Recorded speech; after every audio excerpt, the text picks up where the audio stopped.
Testing one.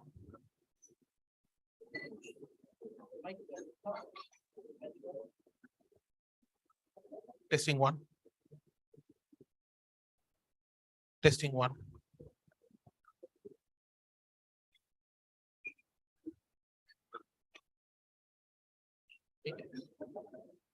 Testing one. Test. May light take out. Good evening, ladies and gentlemen. We will be commencing in 5 minutes, so please do take your seats. Thank you.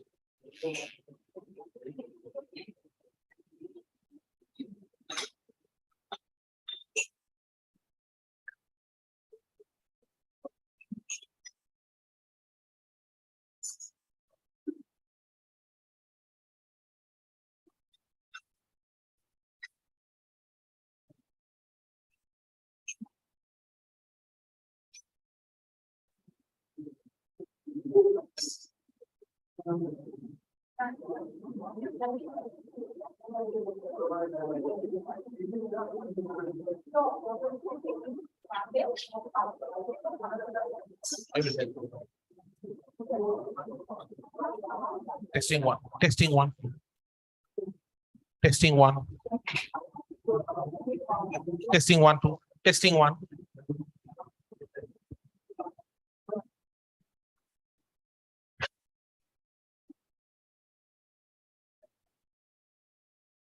Check.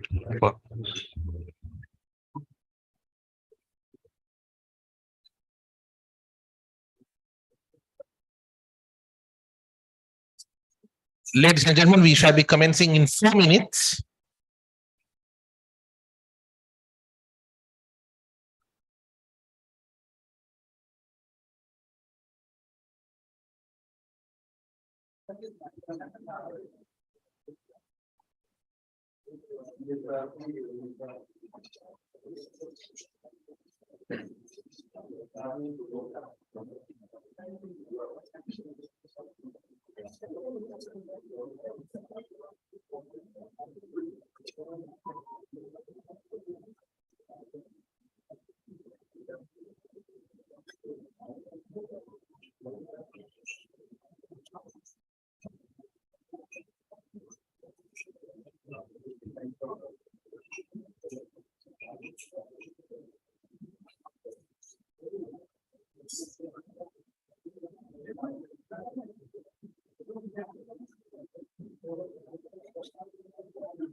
Good evening, ladies and gentlemen, and a very warm welcome to the industry dialogue of the PIM Annual Research Conference 2022. I'm Tharandu Amarasekara, your host for this evening. I'm senior lecturer of PIM. Throughout the whole day, we've been talking about the importance of business leaders, academics, researchers being alert to, being aware of the latest research, the latest insights, and most importantly, what's happening in the world out there. Hence is our theme for this research conference, which is none other than reflecting on reality through research. Now at PIM, it's not always about the talk, it's about walking the talk. And that's exactly where this industry dialogue comes of utmost vitality. The key thing here is that while we do showcase some of the latest research of our PIM learning partners, at the same time, we also open up for the comments of an expert panel of industry specialists, and that perfect combination, the perfect mix of research and industry expertise is ultimately what contributes towards creating new knowledge, practical applications, the implications of which will help your business to unlock the next level and progress. To continue with today's proceedings, I now wish to invite the director of the Postgraduate Institute of Management, Dr. Senaka Kalum Gamage, to deliver the welcome address. Armed with over 2 decades of experience in the university level education management, Dr. Gamage has served as the director of World Bank funded higher education projects of the University of Sri Jayawardhanapura for over 10 years. He's a veteran in the field of knowledge creation, and he is acknowledged in the industry for his significant contribution to academia and value-based leadership. Ladies and gentlemen, please put your hands together for Dr. Senaka Kalum Gamage, Director of PIM.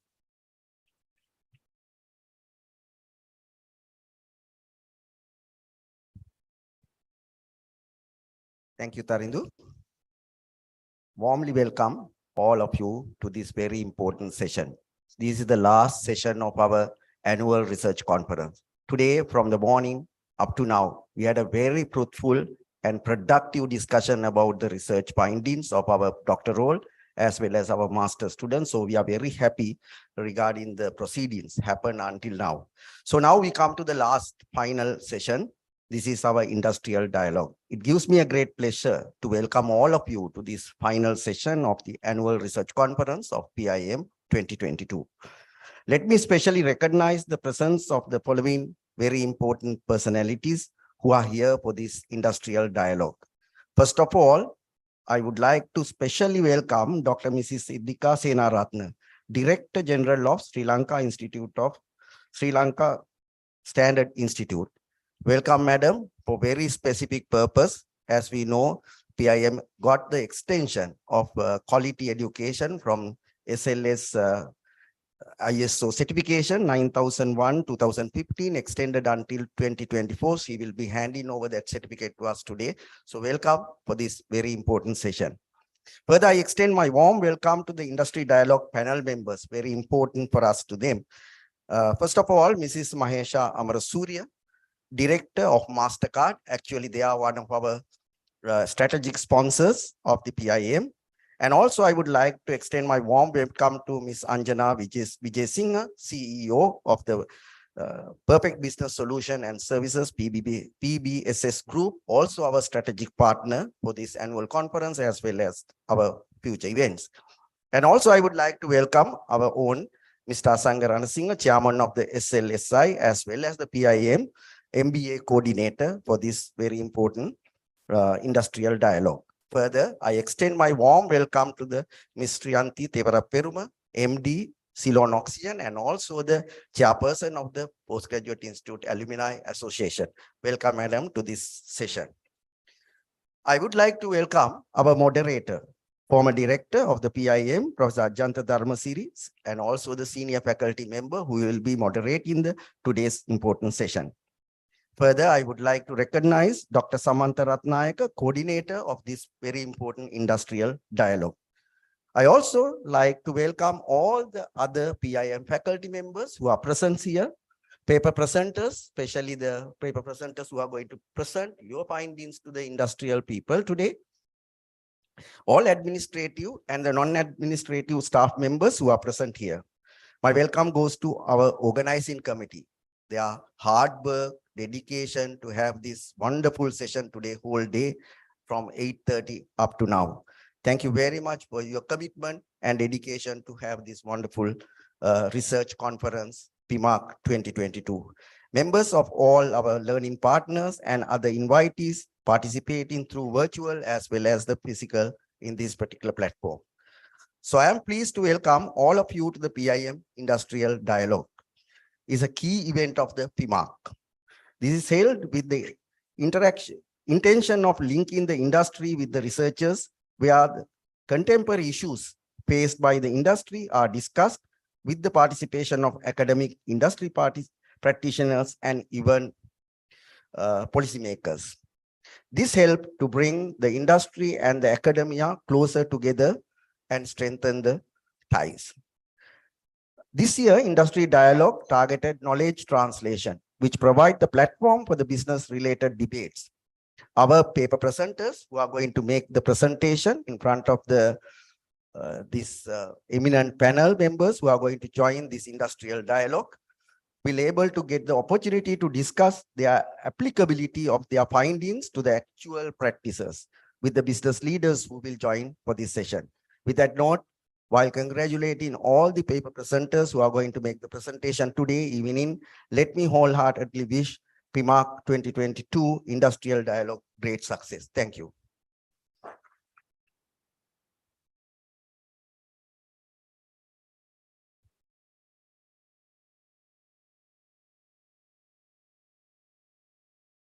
Thank you very much, Dr. Sena Kalungamage, Director of PIM, for those encouraging words in your welcome address.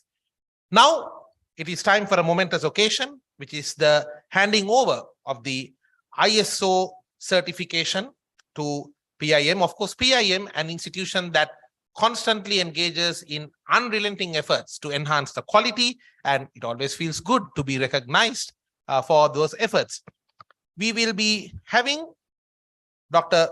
Siddhika Senaratne, the Director General of the Sri Lanka Standards Institution, who will be handing over the ISO certificate to Dr. Senaka Kalungamage, the Director of PIM, and she will be accompanied by Mr. Asanga Ranasinghe, Senior Faculty Member of PIM, as well as the Chairman of the Sri Lanka Standards Institution. Gentlemen and ma'am, can we please move in front?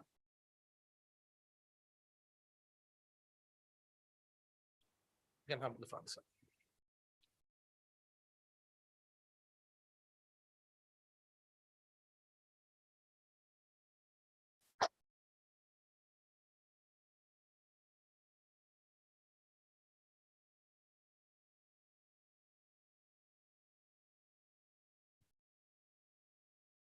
Thank you very much, Dr. Siddhika Senaratne and Mr. Sangarana Singh, as well as Dr. Sena Kalungamage.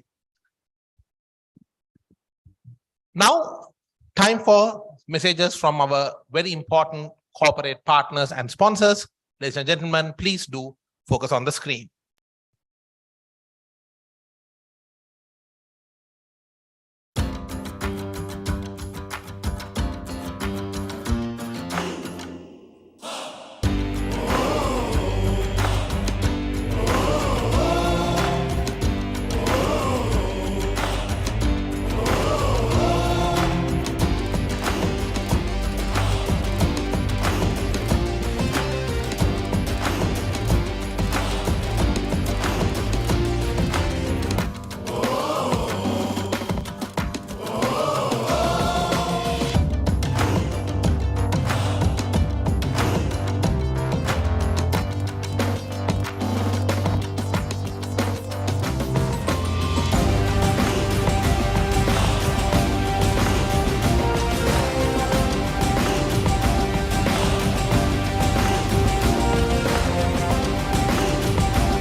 Thank you very much to our corporate partners and sponsors. Now, as per the agenda, I would like to introduce the panelists who will be sharing their valuable thoughts on the presentations that will be presented to them by our learning partners shortly. Now, PIM always, as I said, we walk the talk. So while the world talks about gender balance and gender equality, as you can see, we've practiced it here with the 6 main roles of the industry dialogue being equally distributed between the ladies and gents, as you can see here on the screen. In no particular order, to introduce the panelists for this evening, we have Ms. Mahesha Amarasuriya, Director of MasterCard. Mahesha is a director attached to MasterCard Sri Lanka, and prior to assuming her present role, she was the Assistant General Manager for Card Services and a member of the corporate management team of Cargill's Bank, and has close to 20 years of experience in banking and finance, including corporate banking, private banking, and electronic payments. Mahesha is presently serving on the CIMA Global Council and is also a member of the Global Membership Committee of CIMA. She served as the chairperson on the CIMA Sri Lanka Country Network panel in 2018. Mahesha is a fellow member of CIMA UK and a chartered global management accountant. She is also a member of ACCA UK and holds a Bachelor's of Arts Honours from the University of Colombo and an MBA from the Postgraduate Institute of Management. Welcome home indeed. She was also the valedictorian of her batch and presently a member of the executive committee for the PIM Alumni Association. Next, we have with us Ms. Anjana Vijay-Singha, who is the CEO of the PBSS Group, an experienced CEO with a demonstrated history of working in the SAP ERP system delivery, finance, information technology, and services industry, and skilled in handling project implementations, project management, administration, sales, and marketing, and has a strong sales professional and associate member of the Chartered Institute of Management Accountants, and also a fellow member of the Certified Management Accountants of Sri Lanka. Welcome, Ms. Anjana Vijay-Singha. We also have Ms. Shiranti Tevarapperuma, the Managing Director of Lanka Oxygen and also the current chairperson of the PIM Alumni Association, PIMA. Shiranti is a finance professional and counts for over 26 years of experience in the field of finance and management. She holds a bachelor's degree in commerce from the University of Colombo and is a member of the Chartered Institute of Management Accountants UK. She obtained her master's in business administration from the Postgraduate Institute of Management in 2012. Shiranti, to you too, I say welcome home. Our next panelist is our very own Mr. Asanga Ranasinghe, chairman of the Sri Lanka Standards Institution, and he has over 25 years of experience in the fields of corporate strategy, marketing, sales, and customer development, supply chain management, manufacturing, and research and development. And in addition to being the chairman of the Sri Lanka Standards Institution, he is also a senior faculty member of PIM and also the current MBA coordinator. He holds a bachelor's degree in chemistry with a special honors from the University of Colombo and an MBA from PIM. And he has also held executive positions in a number of prestigious local and multinational organizations.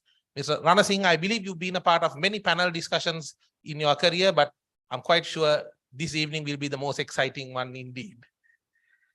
Our moderator for this evening is none other than Professor Ajantha Dharmasiri. Professor Ajantha Dharmasiri has a rare combination of being a chartered manager, a chartered HR professional, and a chartered electrical engineer. He's an acclaimed conference speaker, trainer, strategy consultant, and author, as well as an academic.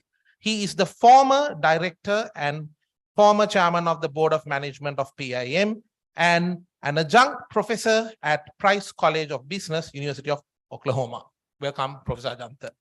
Ladies and gentlemen, that is our panel who will be working with the presentations, sharing their ideas, sharing their thoughts, just so that at the end of this industry dialogue, we can contribute to an enhanced existence of knowledge, which we hope we pray will help Sri Lankan and global businesses to make the key decisions to steer their organizations through this crisis. Next, to give an introduction to the industry dialogue and about the purpose of our gathering here today, I would like to invite the stream coordinator for the industry dialogue of the PIM Annual Research Conference, Dr. Samantha Ratnayaka. Dr. Samantha Ratnayaka is a senior management consultant and a faculty member of the Postgraduate Institute of Management. He is also heading the Executive Development Program Strategic Business Unit Cluster in PIM.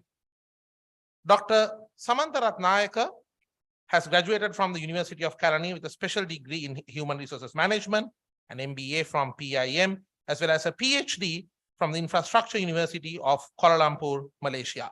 Ladies and gentlemen, please welcome the Industry Dialogue Stream Coordinator, Dr. Samantha Ratnayaka.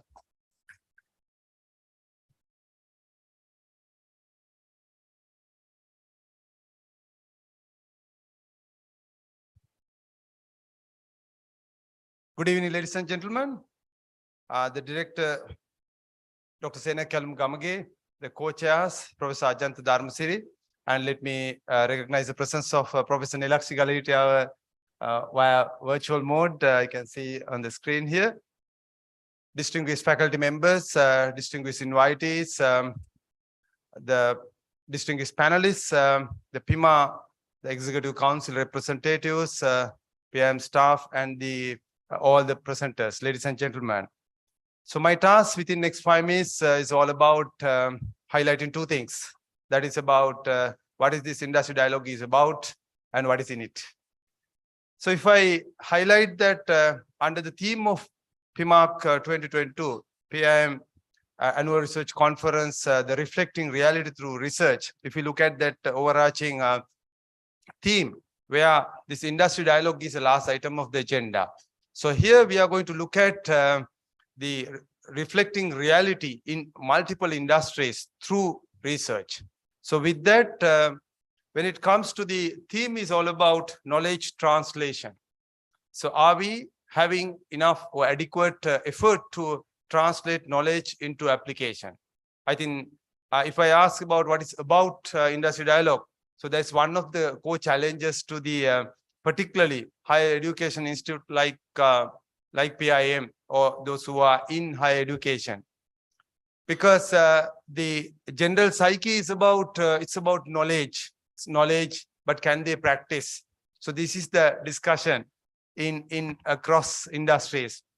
But I'm happy to say that from a PIM point of view that we are happy to say that we are not in that track.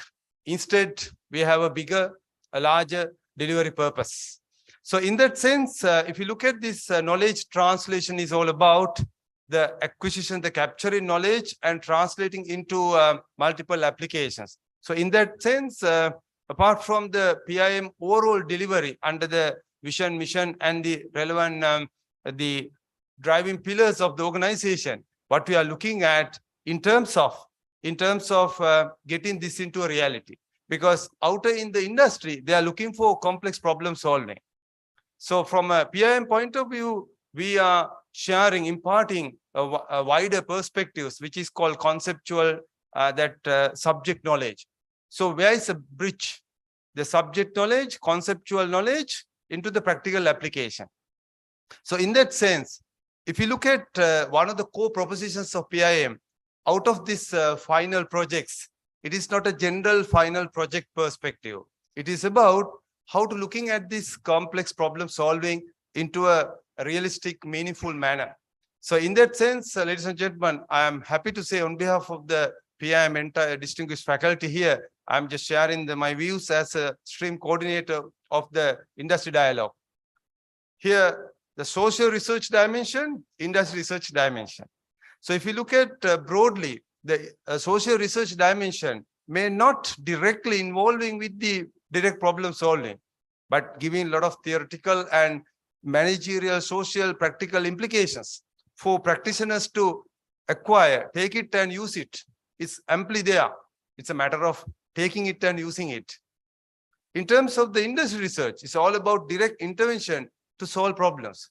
So in that sense, PIM has expanded its horizons into multiple dimensions, like some want to solve the problems upfront. So that is where entrepreneurship comes. So they identify the market requirements and they themselves embark on a journey of establishing a company. In terms of some companies, they have their managerial operational issues, problems. They want to show results. They want to see the results so that our MBA, the learning partners, can they contribute that? That is where the social, in terms of the industry, the skills aspect. Whereas in certain cases, they need some consultancies, they need some implementable projects, they need to solve their problems, but with practical implementable projects. So for that, we have management field research projects. So like that, we have wide dimensions, the perspectives, of course, options available. So in that sense, now today on my left, you can see that in a sequential order, you are going to witness 4 presentations.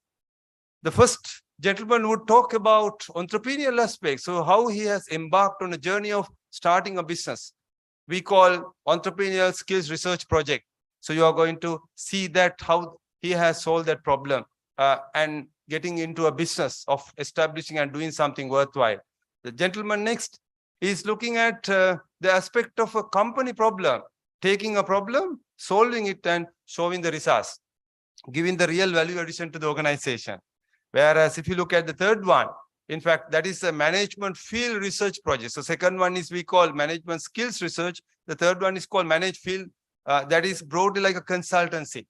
Where in this case, I'm happy to say that in that case, during the pandemic time, he has given to the company, and in fact, it has been established and introduced, and they have yielded the results. The company has given a fascinating letter to the PIM, showcasing that one of the confidential internal letters, giving and showing that, look, how this project has value added, value created within the organization. That's one of the fascinating cases.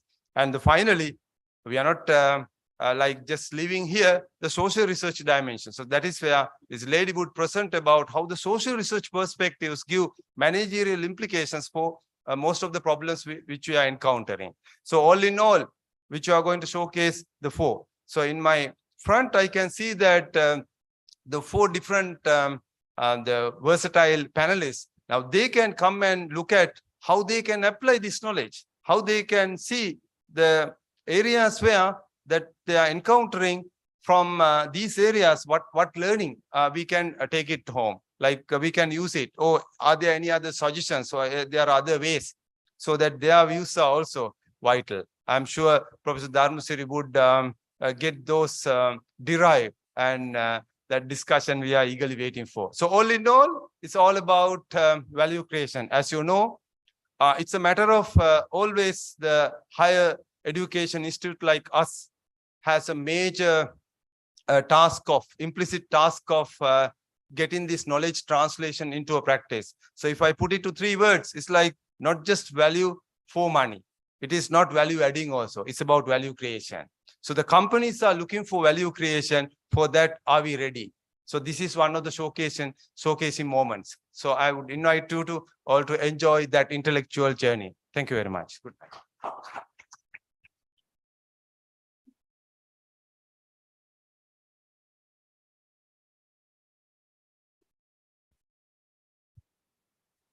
Thank you very much, Dr. Samantha Ratnayaka. So, ladies and gentlemen, the stage has been set. The journey ahead has been clearly explained and defined. And now it is time to commence the presentations of this evening.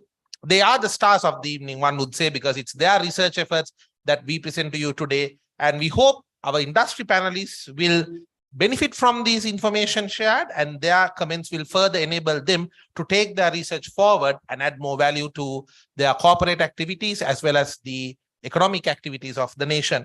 Our first presentation is by Mr. T.M.W. Suranjit or Mr. Varuna Suranjit.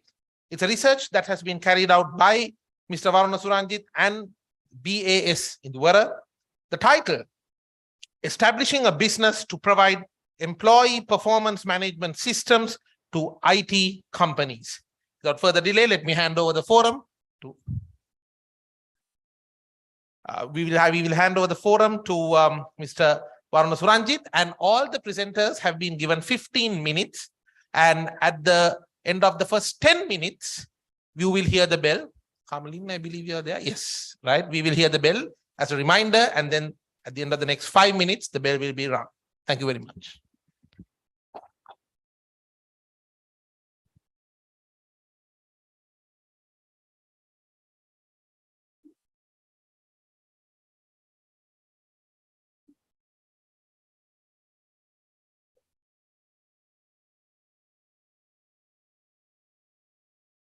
Right. Good evening, everyone. I, Varuna Tennakon, and my learning partner, Supun Indura, are here to present our entrepreneurship skills research project, where we established a business to provide employee performance management systems to IT companies. Our company name is Stride Software Private Limited, and the name of the main product we sell is Stride PAL. So this will be the lineup of our presentation. Discussing about the background of our project, why did we decide to embark on an entrepreneurial activity pertaining to performance management system? So basically, employee dissatisfaction over performance management processes and appraisals is common in most companies. A lack of innovative goal setting, a lack of real-time feedback mechanisms, and the inability to measure the performance of the knowledge workers have been creating problems in the performance management process in organizations. As Andy Grove, the previous CEO of Intel said, there are so many people working so hard, but achieving so little. So this is the problem we were trying to solve. This purely because the organizations are finding it difficult to align their strategic direction with the actual work they do on a daily basis. We wanted to build a system which can help mitigate this problem by guiding the teams to focus on the things that matter the most. So when it comes to assessing the business case, we used multiple approaches to validate our case. We ran a small survey within a company, and a questionnaire was used to collect ideas from the HR executives. Since we are IT guys, our background is IT, and we did a competitor analysis as well to roughly get an understanding about the current offerings. These data revealed that the current offerings in the market focus on the organization's overall HR aspect, thereby not paying 100% attention to the performance management aspect, which has created the need for a specialized tool or software that can be sold to organizations which are serious about their performance management process. So we are addressing a very specific niche here. So why IT companies, our target market sector? They have the money, of course. As per the empirical evidence, Sri Lanka's IT sector has grown by 300% within a decade, becoming the 4th highest exporter now of the company. So the exponential growth is, of course, a reason why we targeted the IT sector. Beside the sector's growth, our personal experience working for the same industry makes it an ideal place to focus initially. Furthermore, our literature review focused on exploring more evidence on the subject matter and how substandard performance management systems would affect the overall performance of knowledge companies. So yeah, so this is an interesting slide. Here we are trying to explain the shortcomings and the prevailing issues which have created a gap in the market. And how are we going to fill that gap? By catering to this uncontested market space. So this word comes from the blue ocean strategy. Current offerings in the market mainly revolve around concept of HRIS, the full package. They look at a monolithic problem of which performance management is only a single component. Whereas we are going to compete in this uncontested niche market, which we have identified as a blue ocean, where more prominent players overlook performance management. We will focus on solving the many problems that have made performance management a key issue in IT companies. And we don't want to compete with the bigger HRIS providers. Instead, our objective is to complement their software. So this is the business model depicted using Ayushma Ra's lean canvas model. So our model clearly shows what is our unique value proposition, what is the unfair advantage we have, which is our intimate knowledge about the customer segment and our 20+ years of collective experience in the industry. It explains the problem we are trying to solve and how are we going to solve it by goal congruence, aligning goals across the company, and streamlining the performance management systems through continuous feedback and performance data collection. So, and it shows that, you know, aspect of the business model such as customer segments, channels, cost and revenue streams as well. So it will take quite a while to explain the whole model. So I'll move on. So we have regarding the feasibility study before we commence in the project, we have done a thorough financial feasibility study at the outset, forecasted cash flow statements, break-even analysis, NPV calculation. We have done all that. As per our assessments, the project was financially viable as we had a positive NPV and a profitability index of over 200%. So we only needed 2 sales to break even, and our revenue targets were also achievable as per the feasibility study. Most importantly, we could, you know, finish the project within the PIM duration. So that's it. And so we have, of course, the industry experience is also there. So that is one aspect of the feasibility. So we can get the software development up and running. So ERRC grid, this is part of the Blue Ocean strategy toolbook. So eliminate, raise, reduce, and create. So this is a good tool to what we want to eliminate in our product and what we want to raise, and likewise. And based on this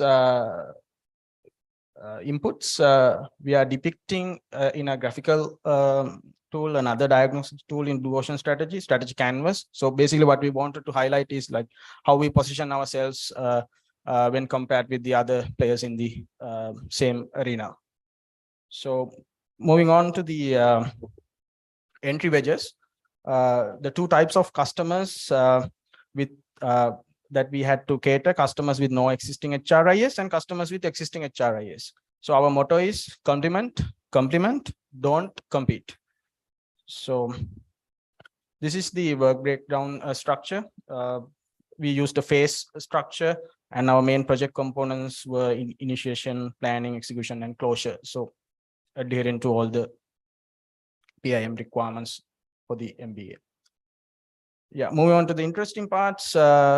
Implementation stage, we registered the business as a private limited company, and we registered ourselves for EPF, ETF, IRD, NIPO for registration, you name it, we registered, best to, it's part of the requirements as well. But later on, we realized that, it's best that we registered there initially. Right. And building the workplace. So we leased a place in Battaramulla, so a lot of memories there, to base the software development center. The business must be based in a suitable location for operational convenience, of course. Many factors were taken into account since we are dealing with IT guys. So considering the IT culture and the desires of the IT professionals, Gen Z people, looking comfortable offices, we had to consider everything, even though we were a startup. So we had to make the place appealing, and we wanted to create an open plan office as well. So these were all literature based. So for the open plan office also we did a literature review. So but yeah, so scientific approach everywhere. Office where information flow and information flow was very seamless. And we designed the floor plan conforming to open plan design as well. But we used the furniture from the second-hand market. So yeah. As for recruitment, we targeted freshers from government and private universities, and we kept the costs to a minimum. It had its own downsides, but that's how we managed. since Mr. Asang is also here, so we wanted to craft a strategy, not to create a strategy for the company while avoiding myopic thinking. So to answer the question, in what business are you in? And the answer is we are in the business of providing HR performance software for organizations in which knowledge workers run the show. So our vision is to transform performance management through technology. Our mission, build software that makes performance management easy and meaningful. So the brand name StridePal is a conjunction of two words, stride and pal. Stride means, work with long decisive steps in a specific direction. Pal is for friend. So in essence, StridePal is a friend who would help you progress in a specific direction through streamlined goals, OKRs, and real-time feedback. That's what StridePal can deliver. So MVP. MVP is all about building enough features in the product to add some value to the customer while generating some revenue. So in our MVP, we made sure that goal congruence, OKR dashboard, 360-degree assessment that is customizable, easy updates for the OKRs, measurement criteria, everything was included in the initial MVP. Focusing on the OKR support. OKR support is one of the main features of the MVP. On the right side, is the full list of other features that we built for the MVP. So it's a lot of work. And this slide is all about the processes that we adhere to. Basically, we are using agile process. We were using agile process for the software development work that we carried inside. Yeah. Financials. The company started earning profit from the last 3 months. Back in April, I think. Yeah, the net profit ratio remained 50% in average for this period, which indicated the healthy direction of the company. The balance sheet of the company as at 31st of January 2022. So this is some old data, but yeah. So in the benefit cost analysis, we only considered the tangible benefits, even though there are many intangible benefits. So benefit cost ratio is 1.13, indicates a viability of the business venture. So regarding the difficulties, so we face many difficulties due to COVID pandemic, due to lockdown periods, face difficulties in furnishing the office, physical interviews, working together in the office space, and many more. We adjusted the situation and did work online as possible as we can, and we face talent acquisition issues as well due to the competitive nature of the market we are in, and we settled in hiring interns and train them instead of acquiring experienced developers. Though we've automated most of the quality assurance, we had to face some QA issues due to the lack of experience. So yeah. Also the rupee depreciation increase, the infrastructure cost as well. And there were electronic equipment shortage as well during that time, chip issues. So laptops and all the other products, the prices were increased. So going back to the customer feedback, so we are using all the casual ways and means of dealing with the customers. We are using WhatsApp, Teams, and emails and everything. So these are real feedbacks and the communications that happen when we were delivering the application for the first customer. And also we gave them a Kanban board as well, so everyone was on the same page. So we gained these skills. So I'll skip to the most interesting skill that I can consider to conclude my session. The biggest learning outcome for us has been the value of self-belief. This business case was initially got rejected by PIM when we first presented it to the panel for valid reasons, of course, that the scope of the work is too much for an ESRP project.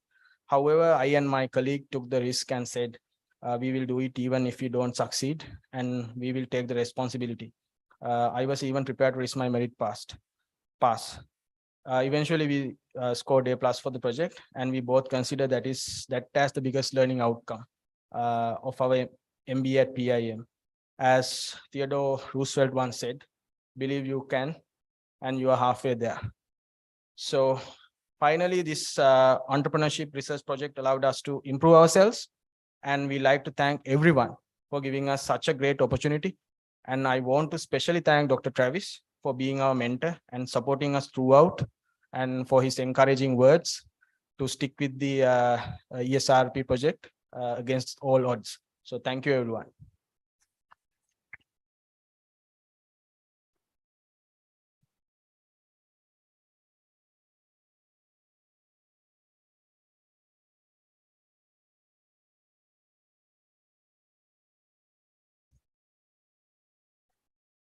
Thank you very much, Mr. Varuna Suranjit. Our next presenter is S.R. Gamhevage. The focus of the project, the research project, is reducing the delay in the budget control reporting process at XYZ company. For confidentiality purposes, the company name did not be mentioned, but the focus is on reducing the delays in the budget controlling reporting process at the selected organization. Mr. S.R. Gamhevage.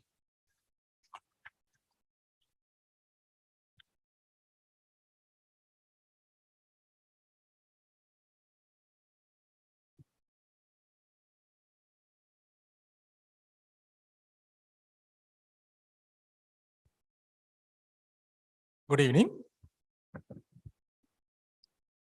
Good evening. My name is Randika, and this is a brief presentation of the skills project which I have done last year for my MBA program. And for the confidentiality purpose, yes, I have withheld the name of the company. But the content of the presentation is exact same, the real things I have included. During my presentation, I'll briefly take you through these areas during my presentation. And as an introduction to the company, this is a startup company. This started in 2019 with 92 software engineers, but this is the fourth year, 2022. By now, we have exceeding 1,300 executives over 3 global locations.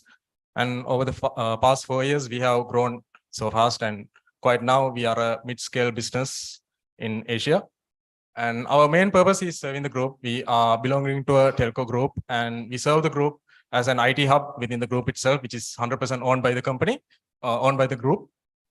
And by the time we did this project, it was 2021, where a lot of process weaknesses were there, a lot of initiatives had to be done, and it was in the early growth stages in the company. So there were a lot of areas to fix.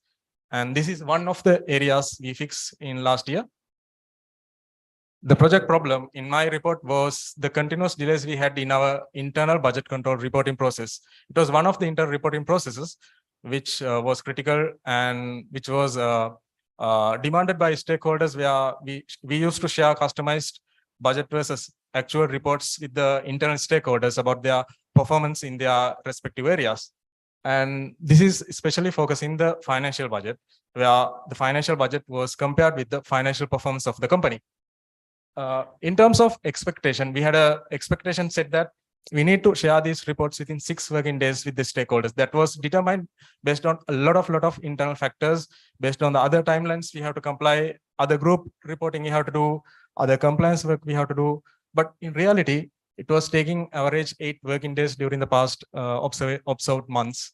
And that was actually causing the team a lot of trouble, because with the limited staff count we have a target in the company that we have to have the direct staff and the staff who are in the administrative section, there's a ratio we need to maintain as a KPI for the group.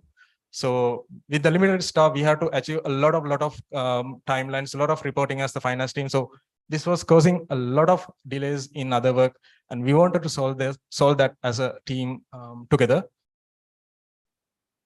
So with that, we formed a project team. We gathered as a team for the first time, actually, to in detail analyze the problem, why these delays are happening every time, every month, why these delays are happening, causing us such a pain. And so far, we did not have such a detailed analysis with the team. It was always like we discuss, but we always stop within like first level or second level of the reason, but we never go down to the very basic root cause. But in this analysis with the PIM guidance, using Ishikawa diagram, we went to the root cause, and we found 11 root causes causing the overall delay of the process. And then we search internet, we search literature, we discuss each other, we had brainstorming sessions how these delays can be reduced, how these root causes can be addressed. And this framework was created after the literature review. Just I have kept it here. And before proceeding with the implementations, we wanted this gap to be breached. We wanted the process to be completed within 6 working days because that was the expectation of the stakeholders, expectation of the finance team, as well as the company itself. And thereby we set 6 sub-objectives relating to the main objective, so that once the 6 sub-objectives were reached, the overall objective can be achieved by the business. So with that, we developed 11 sub-solutions addressing each root cause. We had 11 root causes causing the main delay, and they were implemented. Starting with the first one, the budget file. This was the initial days of the company, and the budget was just in words. The financial budget was in words, and we lacked a unique field to match the budget with the actual financial performance coming from the system. So what happened was the team was manually matching these 2 files, where we lacked a unique reference to link these 2 files using equations or some other mechanism, so that the manual effort can be reduced. But in the absence of the unique field, we were spending a lot of time in matching these 2 files manually. So as the first step, we coded the entire financial budget for the first time in the company. And now, of course, we are using these codes across the company. And as a control mechanism, we, in order to get the actual financial performance, also with the same codes from the system, we adopted the same in the ERP system. And here we had a field inserted in the financial module, so that all the entries coming from the system are now tagged with the budget code, so that we can use equations and reduce a lot of manual work we were doing previously manually. And then we had another problem where a lot of time taken to take the detailed purchase information from the procurement team for the finance team to do this analysis. That was the reason, because we had the system, we had the ERP system purchase, and we had the annual maintenance contracts, everything available, but the configuration was not done by the team, and they were rather using an Excel sheet to manually maintain details. So we discussed as a team with the procurement team, and then we used the ERP facility, configured that, and wanted the team to use the system to raise the POs from the system itself. And with that, we could get the information from the system itself. So we actually eliminated a dual work that the team was doing, where the manual PO was issued and the same details was fed into an Excel manual sheet. So with these initiatives, we could breach that gap and reduce the workload of that company, overall company itself, to a great extent.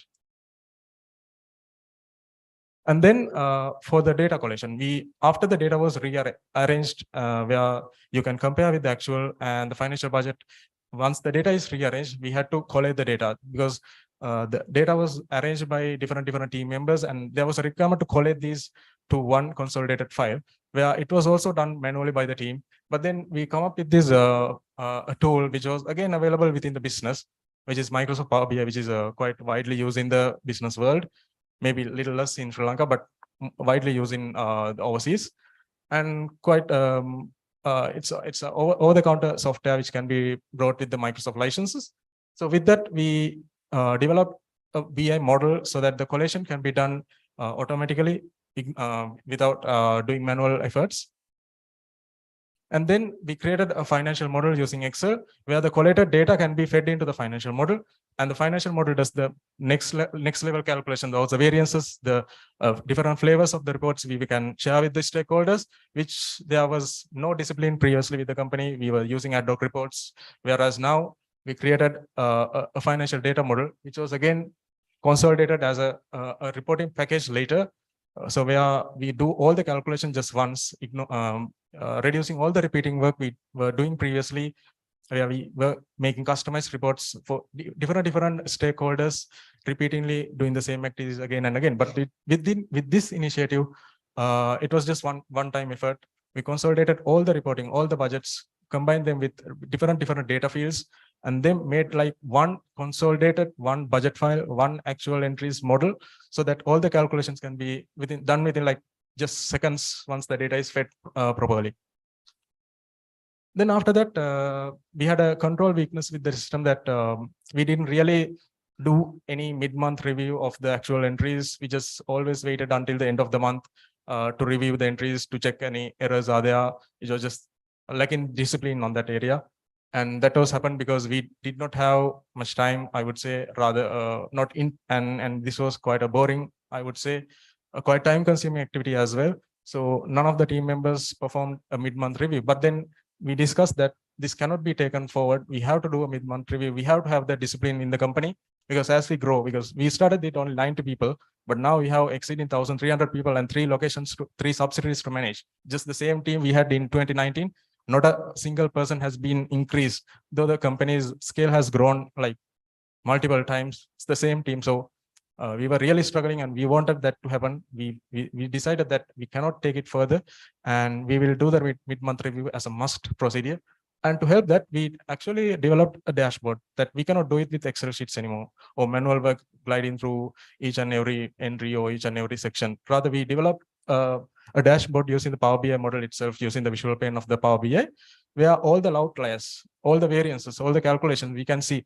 And when we glance through the Power BI model, it just all the variances we can see, all the outliers, the variances, it just very interesting. So, and it is indeed a business intelligence software which can be purchased at a very low cost. In our business, we had the license already. So with this tool, like a business can really drill down to the lowest level of the transaction. We can find which division, which date, which time, who posted this entry, who did this, and what is the root cause behind this. All those details can be drilled down once the model is built perfectly. So this tool we are using now for our further analysis as well. Then we changed the PO format in our business to capture some of the essential details which were not captured before. And on the PO itself also, we incorporate the budget codes. We made as a mandatory data field in the PO itself, so that that control is available, and the data flow from the purchase order step to the final step of the report sharing, the entire flow is now linked into codes. With that, those were the 11 solutions we have implemented in the business. The good thing about the solutions is that these all were sourced in-house. All the resources were available within the business. It's just the business needed somebody to lead the project. All these were soft tools and soft skills required for the solution. It's just that we wanted some commitment from the team, some lead from the team, so that we can do it within the company itself in-house. And at the end of December 2021, which was the target timeline, we achieved the objective. We could deliver the reports within 6 working days. And in my opinion, the best outcome we took as a team is the reduced workload of our team. It just we were spending a lot of time, unnecessarily wasted time, actually, I would say, on these repeating manual work. But with these smart initiatives, we actually reduced the workload drastically. It was a big saving for the team itself. Apart from that, for the company now, the data can be drilled down, as well as I mentioned that from the data model, we can drill down to the lowest level, and it can go like a hierarchy. There's a diagram in the Power BI tool itself, where data can be drilled down easily. So with that, I have briefly explained the outcomes as well here. In terms of cost, we only had to purchase 1 additional license for the ERP for the procurement team to be used. All the rest of the things we sourced in-house from the company itself. Not a rupee spent from the company to deliver this project, but the benefits were there. There were a couple of benefits. Actual savings, because of the time we had, we actually compromised doing some further analysis, because we spent a lot of time in this reporting process, where we actually compromised some data processing as the finance team due to some limitations we had. So that we could save with the time saving, as well as I have mentioned here, the illustrative value of the time saved of the company, of the finance team indeed, which was, in my opinion, just the frank opinion, the best thing happened to us as the team. And finally, I made some recommendations as well as some improvements in my project report at the end, because the process, in my opinion, should never get expired, should always get updated and serve the information requirement of this is indeed an information sharing process. In my opinion, a process should always deliver what the stakeholder needs, and if it is not delivering what the stakeholder needs, it doesn't make a purpose. And we should never let a process go static. It just always should be modified, improved, and always should review for the improvements. With that, I will complete my presentation, and I would thank PIM for giving me this opportunity. Thank you.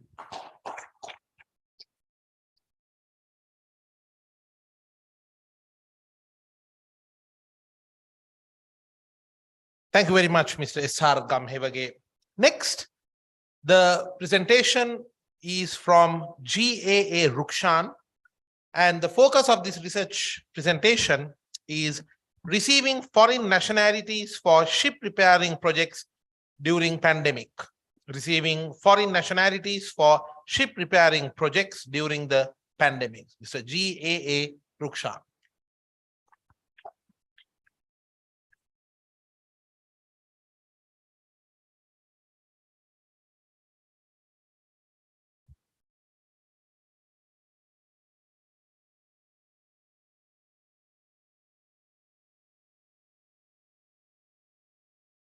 Very good evening to distinguished audience, and management field research project is an opportunity given to us to practice, to apply what we learned during our MBA program. So I used that opportunity to do something better, to solve a complicated problem my company was facing at that time. So though my project is discussing about the pandemic, this outcomes and the findings of this project is well applicable to any situation where the foreign nationalities are prevented coming to Sri Lanka, such as natural disasters, terrorist attacks, or war situations, civil riots. So any problem, we can apply the solution discussed in this project. So these are the contents. I'm going through these contents in my project, and I'm working for Colombo Dockyard, strategically located engineering firm in the region. And basically we are into 4 main sectors: ship repairing, shipbuilding, offshore engineering, and heavy engineering. So you can see what are the complicated ship repairing projects we are handling. And shipbuilding, we are always targeting the niche segments in shipbuilding. And in heavy engineering and offshore engineering, we are having a huge diversified fields to support. So we are catering all these projects with 3,000 workforce, and all these jobs are highly labor intensive jobs. So about the problem, I'm talking about ship repairing sector, because in ship repairing sector, we have to get involved a lot of foreign stakeholders. When I say foreign stakeholders, those are owner representatives, specialized service engineers, and the surveyors. So all these people has to come to the shipyard to commence a proper job. But in year 2020, we know with the pandemic, we had a huge problem. We could bring only 30 number of foreign nationalities during that year, where in an average, we are bringing 240. That means it is an 88% drop of foreign nationalities. And on top of that, this ship crew in the ship, they also didn't want to have the foreign nationalities on board. So what they are doing is simply they are canceling the complicated jobs on board. And also the owners, that companies who are deputing the specialists, they also didn't want to send their specialists to Sri Lanka because of the negative perception they are having on third world country. So, but a shipyard, as a shipyard, we cannot afford this situation, because the specialists are coming for the complicated jobs. Complicated jobs means good margins, good profits, where we cannot just forego. So that is the reason we are forced to find the solution for this issue. So the gap is very clear. There is an 88% drop of the foreign nationalities, and the significance is we are earning less than half of our target for ship repairing. That means we are hardly reaching to 20 million, where our annual target is 40 million. So with the experience and with the knowledge we are having, we can jump into the conclusions. Okay, this is the problem we are having. So we can tell, okay, pandemic is the main issue, main root cause, but that is not how PIM taught us. So PIM always encouraged us to see in the problem, find the root causes in more scientific manner. So I applied this logical deduction method, Ishikawa diagram, to find the exact root causes of the problem. And also I referred empirical theories, and unfortunately this is at the beginning of year 2020, not much literature is found about COVID, but I managed to get some other sources and get the solutions for the problem. And whole my study goes in 3 components: employee management, foreigners management, and ship crew management. And the main objective of this project is to receive 60% of the normal foreign stakeholders, 60%, not 100%, because we have to understand this is a pandemic situation, nothing will go as normal. So 60% would be suffice for the moment. While forming the team, you can see I put the top management in top, obviously, because during the pandemic, we have to deal with many ministries, many secretaries to the ministries, head of forces, head of health sectors, and the chief of the COVID task forces. So many big shots are there. So definitely to deal with them, we have to get the involvement of our top management. And the project cost is just 24 million rupees. You may say it is 24 million. Wow. But the problem we are facing is the company was in a situation whether to go or no go situation. So this 24 million is peanuts compared to the problem. And we have invested on this employee management, foreigner management, ship and crew management. Which component do you think the cost the most? You must think it is the foreigner management. No, it is the employee management, because in Colombo Dockyard, we have very strong trade unions. So we have to trade off that one. For foreigner management, we spend only 9% of the budget, but to manage the employees, to manage the trade unions, we invested 80% of this budget. But that is how the business moves. And the first problem, employee management, how we manage this problem. So these are the solutions we have done, because we understood that is a situation. Every public media was telling Sri Lanka is an island. So unless there is a breakout from the foreigners, you are safe. That is the mindset is prepared in Sri Lanka. So as a company, we are forcing some of our employees, you go and work with the foreigners. So there is a big conflict. So to overcome that conflict, definitely we have to have the counseling. And this counseling, we chose some officials from our own company because of two reasons. First thing, we didn't know when this COVID is over. So this would be a repeating process. And the secondly, these counselors should earn the trust of the people, because this is a matter of living and dying. So, and also we wanted to have some skeleton workforce parked in the office, because the time to time the pandemic had some peaks. So whenever there is a peak, whenever there is a hike, the country goes for a complete shutdown. But in ship repairing, once we start the process, there is no going back. There is no stoppage. The work has to continue. So for that, we wanted to park 200 employees and 40 executives in the shipyard. Plus, whenever the people working with the foreign employees, there is a risk. So we cannot allow them to daily transport to their home, because that will spread. So there is a social responsibility as well as the business orientation. So to manage this one, we have discussed with the authorities.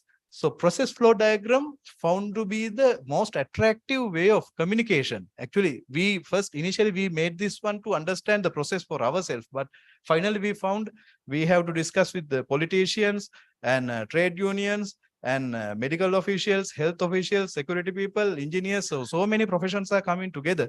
So process flow diagram was the best communication tool we ever founded.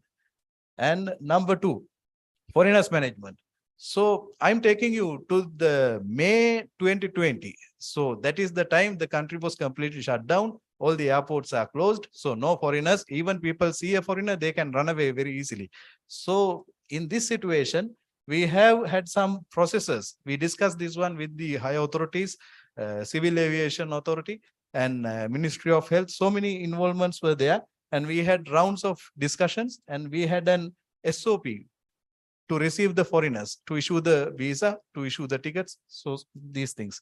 And then the question came, okay, you will receive the foreigner, but how to manage? Because we didn't agree to go for a 14-day quarantine. We wanted the foreigner to work on board during that 14-day also.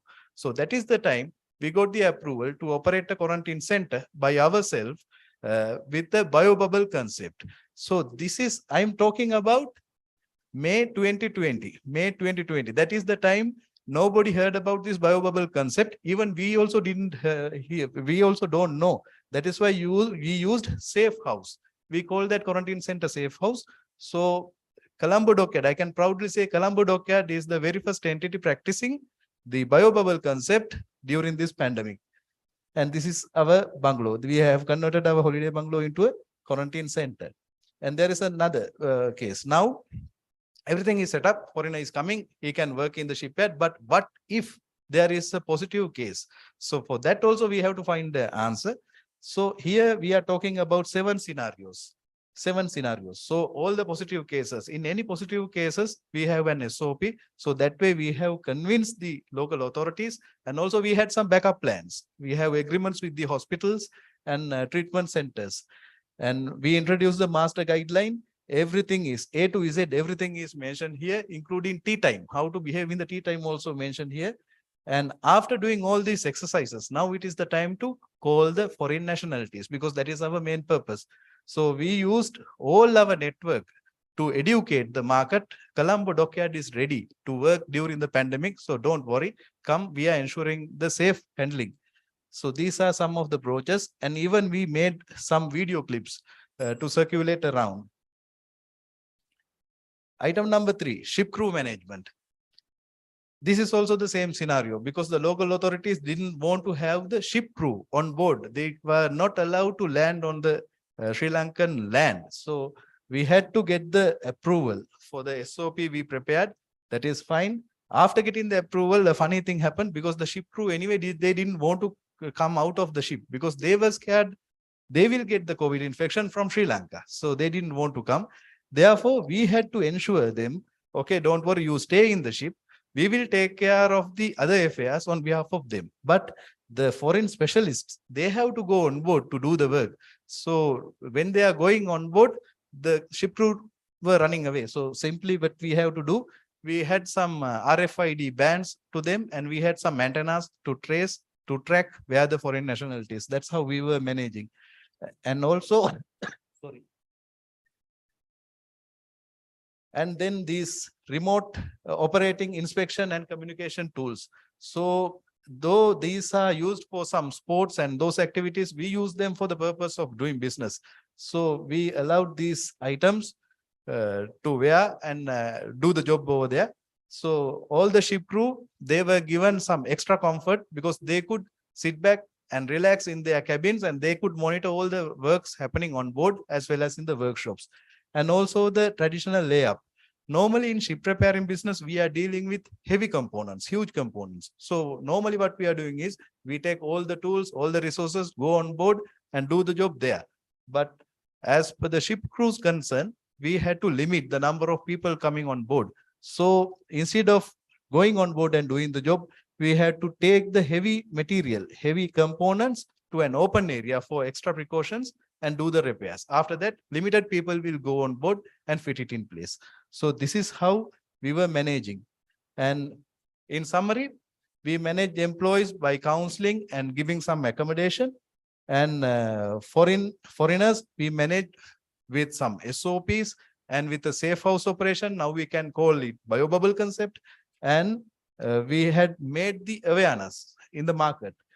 And for the ship crew, we have introduced some tracking mechanism, and we changed the layout. So those are the solutions we provided.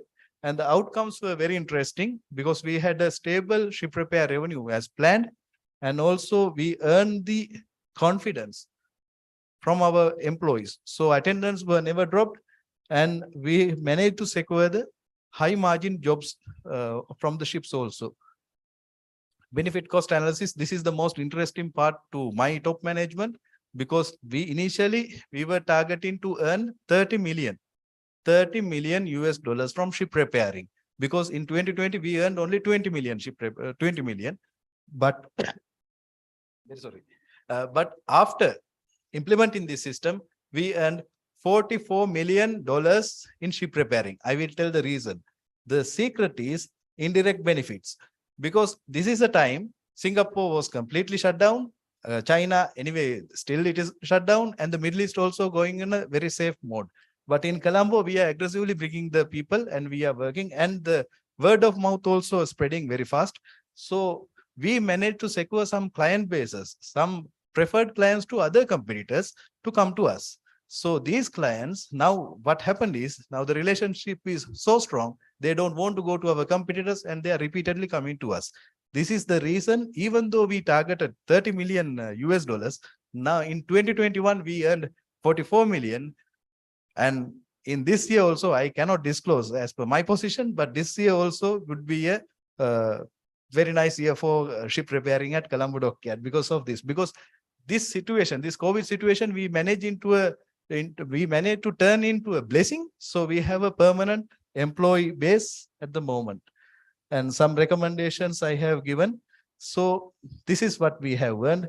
In 2020, we earned only $55,000 per day, where we are hardly meeting our requirements. But now we are exceeding $120,000 per day. So this is the success story in Colombo Dockyard, thanks to PIM, because PIM taught us to have a different viewpoint of the problem, different way of thinking, different way of looking at the problems. And also PIM itself has fought very successfully in the COVID situation. That is the reason we were graduated in time. Thank you so much. And I'm wishing you all the best. Thank you. Special thanks for the organizing committee to having me here. And I'm very honored to have the opportunity I have to present my case. Thank you so much.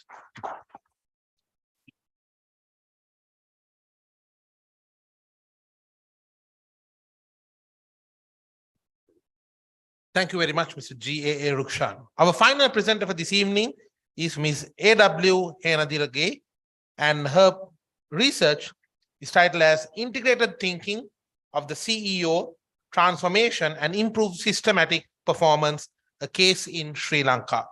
Integrated Thinking of the CEO, Transformation and Improved Systematic Performance, a Case in Sri Lanka, Ms. A.W. Henadirage.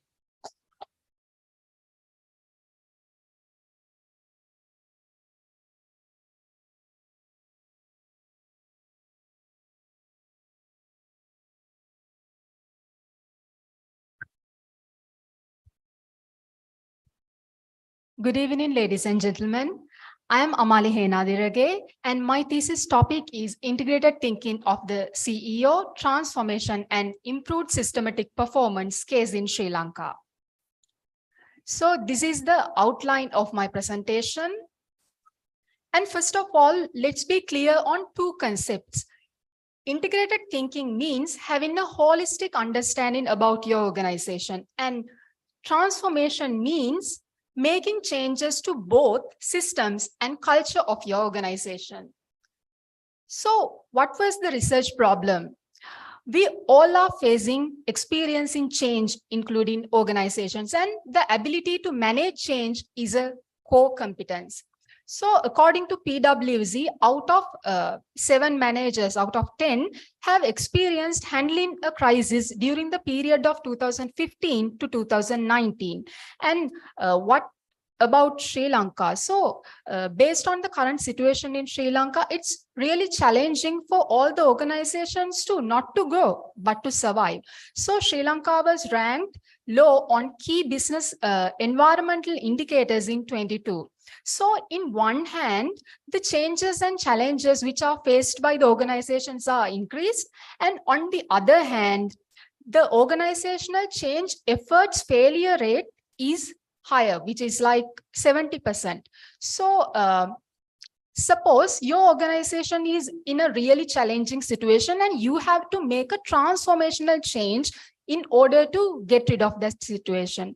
So how you will be successful in that attempt? We will be discussing about that. So these are my research questions. How does the integrated thinking of the CEO will drive a transformation in an organization? And how does transformation of an organization results improved systematic performance? And also how the upper echelon characteristics of the top management team will moderate the relationship between the integrated thinking of the CEO and the transformation. So this is the purpose, and these are the objectives of my research. And then you all can see the concept indicator model, which directed me for my research. And methodology, I used a qualitative research approach using 3 real cases in Sri Lanka. So organizations does not merely go through transformations. There should be a driving force. So all these 3 companies which I have selected have experienced such driving force. Suppose your organization, one of the factories was destroyed by a flood. So yes, that's a driving force. So let's look at the first organization. Hale Fiber PLC was #1 company in Sri Lankan fabric industry, but after some time, it had so many unresolved conflicts with several key stakeholders. But I'm not going to talk about those issues in details, because what's more important is where they are standing today and how they transformed into that position. So they are the largest synthetic fabric manufacturer in Sri Lanka currently, and they are having a lot of global customers in their portfolio.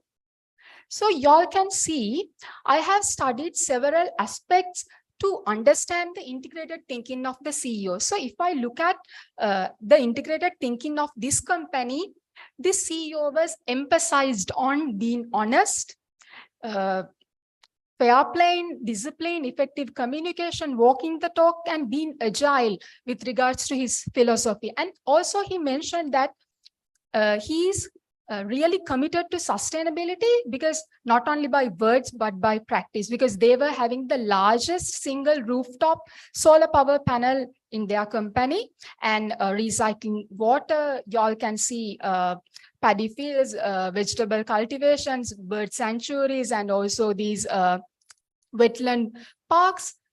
Surprising, right? So how did they make that transformation? Now, with regards to the transformation, if you all can remember, I mentioned that they had several unresolved conflicts with several key stakeholders like employees, trade unions, villagers, even religious institutes, lower level politicians. So as an example, the trade unions were really powerful. Employees were against the company. So how did they obtain that support from the employees? They had so many formal and informal meetings with the employees, explained them that the organizational survival is important for the survival of the employees, and they had so many mechanisms or processes to obtain the suggestions from the employees to obtain their trust. And also CEO always mentioned that from the beginning, he tried to set examples for others, because then others do not have any other options other than following him. And also he tried to create a politics less friendly environment. And currently, if we consider that organization, there is less than 1% of labor turnover, which is really rare in textile industry. And also non-trade union employees percentage has decreased from 90% to 30 to 40%. With regards to the changes in systems, now, do you all believe that this transformational process in the culture took a period of 2 to 3 years only to change the culture? So y'all can understand how complex it's to change a culture. Now, after this cultural change, when they look at the systems, now operations were really weak. So what they did, they hired fresh graduates from a particular university, and they built a separate innovative departments and allowed those people to work independently, freely, know any key performance indicators likewise. So that benefited them immensely. That those things created a lot of innovations, as well as they created a separate department for sustainability and compliance as well. Also, the CEO was always mentioning about having proper factories, offices, workstations, even vehicles, kitchens, washrooms of the employees. So those things looks like really little things, but those things matters when we are working. So moving on to the next organization, Dunk Goods PLC. This was a world-renowned rubber glove manufacturer, but it had a triggering event where they had unfavorable local and international media attention, and they were affected from two aspects. They had to stop their business activities, and also they had to honor some commitments after this triggering event. So where they are standing today, they own 5% of the global market, and also they are serving over 70 countries with 350 goods. And also they are having 14 international and local patents. So how did they make that transformation? First of all, let's look at the integrated thinking of that CEO. He emphasized on being honest, effective communication, walking the talk, and being agile, and also like being sustainable, because in his words, sustainability is the future. And he mentioned that they are heavily investing on people, technology, and systems. So with regards to the transformation, first of all, they look at the change of the systems or transforming the systems, because immediately after that particular triggering event, they had to abandon a plant with a 40% of capacity, and they had to start a new factory in an industrial zone. And with that, they wanted to expand their capacity to introduce new machinery. They did not want to go with the previous situation, and also they invested in a subsystem. What they mentioned about the changes in the culture or transformation of the culture is that they had the loyalty of the employees, and therefore they did not require to do much changes to the culture. But not to mention that after this incident, they became a really innovative cultured organization. And with regards to this SAP implementation, they had to provide awareness and some to do some training sessions, because employees are usually fear of these technical advancements. Okay, moving to the third organization, Hale-Bopp Private Limited. This was a relatively new company, and they had several threats to their survival, including not having forecasted orders and high cost. So currently, they are really doing well financially, and they are famous for their superior products. So with regards to the integrated thinking of that particular CEO, he mentioned about being honest, the importance of effective communication and being agile, and also the integration of the departments and being sustainable. So with regards to their transformational process, they focused on changing the systems and culture parallelly. Because this was a relatively new company, therefore they had to identify all these loss-making points, and they had to introduce new machinery and also use some of the lean manufacturing techniques. With regards to the cultural aspects, they had to create that hope or the motive in employees, because they were hopeless. And also they did a lot of brainstorming sessions in order to obtain suggestions from the employees. Okay, y'all can see a case comparison. Here, what I want to emphasize, all these three CEOs mentioned about some common traits like being honest, effective communication, walking the talk, being agile, and also they emphasize on breaking down the silo mentality between departments and importance of working as one, and also sustainability. Now, with regards to transformation, y'all can understand these three companies use three different approaches for their transformation. The first one first focused on changing the culture, then system. The second company, they focused on changing mainly the systems. The third company changed both systems and the culture parallelly.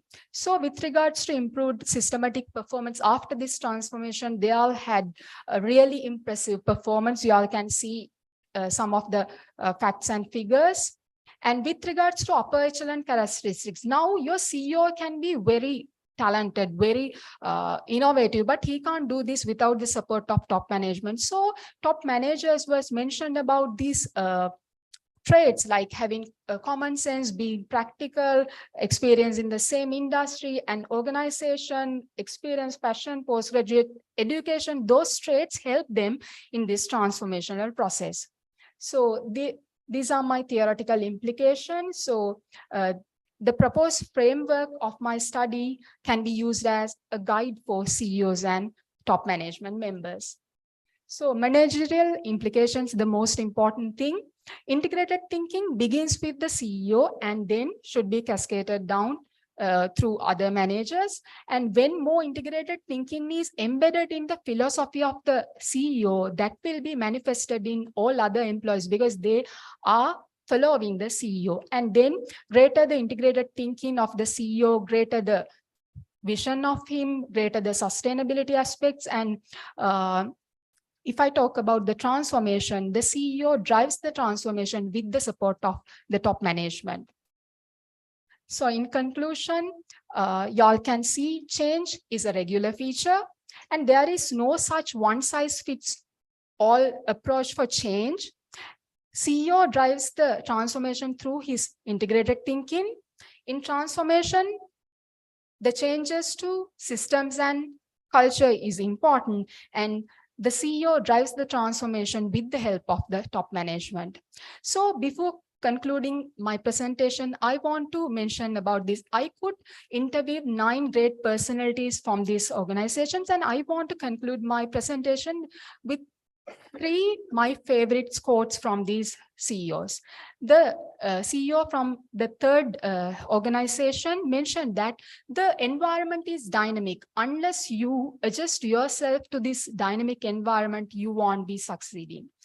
The CEO of the second company mentioned that if you want to win a customer or a brand, you have to deliver what they want. Without doing that, even if you say that we are doing fine, we are back to normal, they won't believe that. The CEO of the first company mentioned that the head's discipline is really important. If the head is indisciplined, it can be your family, it can be your business, it can be your country. If the head starts robbing, the rest of the staff will be robbing.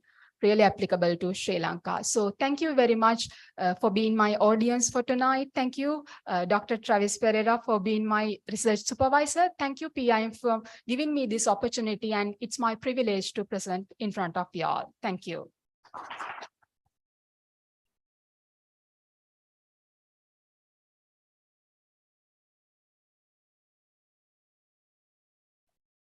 Thank you very much, Ms. A.W. Henadirage. When the head starts robbing, everyone else starts robbing. Sounds a very familiar story, isn't it? Ladies and gentlemen, now it is time for the panel discussion. And as mentioned earlier, I would like to invite the panelists to kindly take the stage. We have Ms. Mahesha Amarasuriya, Ms. Anjana Vijay Singha, Mr. Asangarana Singha, and Ms. Shiranti Tevara Peruma. And the forum will be moderated by Professor Ajanta Dharmasiri. Ladies and gentlemen, please take the stage.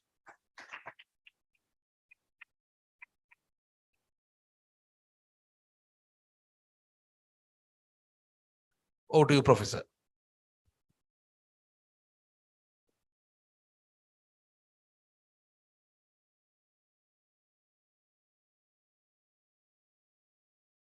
Thank you very much, Tarandu. I think we have come to the last item of the agenda. So may I first of all warmly welcome the panelists. So we have, I think the gender balance is very, very much evident in the panel, and I'm very much delighted as a co-chair of the PIM 2022 to have this wonderful set of events right throughout the day and today, and now it's the last item. And I was so happy to see the presentations by the 4 learning partners, really showing the rich harvest of all the rigor that they've gone through. And they say the roots of the education is bitter, but the real harvest is really sweet. The fruits are really sweet. So we saw the sweet fruits of the real rigor and the relevance that they mentioned. And then the whole purpose is to link the learning to the reality. In fact, it nicely resonates with our overarching theme, reflecting reality through research. So I will not take much time because my life is much relieved as a moderator. So for me, it's asking questions and passing your questions to them, and they will have to answer. So to begin with, I think we will have a couple of rounds. In the round 1, I would ask each panelist to reflect on the 4 presentations made by them. To summarize, we had StridePal, a wonderful software for performance management. And then we had the budgeting, reporting, the delays to be mitigated, minimized by introducing a solution in XYZ company. And then we had the dockyard, bringing the foreigners during COVID, and then the way they handle it. And of course, we had the integrated reporting of the CEO. So may I invite the panelists to give you a comment? And they say, money is not everything because we have MasterCard. So we'll start with Mahesh. Thank you very much. So let me go in the order of the presentations. So first of all, I must say congratulations to all four presenters who did a fantastic job here, 4 different types of presentations and very thought-provoking, a lot of information, a lot of detailed study has been done. And therefore, congratulations to the presenters and of course their respective supervisors as well for guiding and taking them to this level. So commenting on the first presentation on the IT system performance management system for IT companies. So I think what I noticed there was that the understanding of a great importance of the subject. That means people management. People play the most important role in an organization. It goes deep into the roots of connection between performance management to employee retention, resulting in shareholder value creation. So understanding of that concept and going into the root of it where it is people, I think is something very important that you have done very well. And identifying that unique value proposition which you offer in terms of performance management. And of course, the theory of complementing and not competing is again something that which resonates well with a lot of our beliefs as well, because it is all about growing the pie so that everybody gets a bigger share. And also fantastic that the company has already made profits. So in terms of what I saw on the first presentation, these are my positive and commendable notes. So on the second presentation, which is on budget control, again, a very important area, because for an organization or for any business, knowing where you stand in terms of the business, in terms of last month's performance, how does it reflect against what you've set yourselves as targets is immensely important. So knowing that figure as fast as possible gives time to correct, rectify, and move forward in the next month if anything has gone wrong or fallen behind in the previous month. So therefore, this identification of this issue, I think, is one critical area. And MIS, so giving the dashboards, giving the numbers, giving to the key stakeholders the performance, again, very critically done and very well presented how the dashboards were developed, and very importantly, using in-house tools and not spending, not incurring huge costs on this, but using in-house tools and developing this. So I think those are my notes on the second presentation on how successfully it has been done. And the third one on Colombo Dockyard, I think fantastic presentation. It's really gone into amazing in-depth and meticulously studied and very detailed on how you managed to survive during a very critical time of the country. Because as it was said, this is about the survival. The company or the people who manage to change, adapt, and be agile and move forward were the winners. So that was clearly shown in your presentation, where you showed each element, the staff, the foreigners, the crew, how each of these categories were managed, and going into 7 scenarios, every little detail was taken into account. And I think before, I mean, even the whole country may not have thought of some of the concepts that you thought as back as March or April 2020, when in other countries, people were really struggling how to even stay alive, leave alone doing business. So I think congratulations, and that was a very wonderful, fantastic presentation. And then we come to the final one, which is a very interesting case study of studying CEOs. And I think you've gone into a lot of detail by going and interviewing so many people, going into the in-depth of the problems each company had, and how each CEO used his or her strengths, the corporate management, the top key players' strengths to revive the companies and come back from that challenging situations.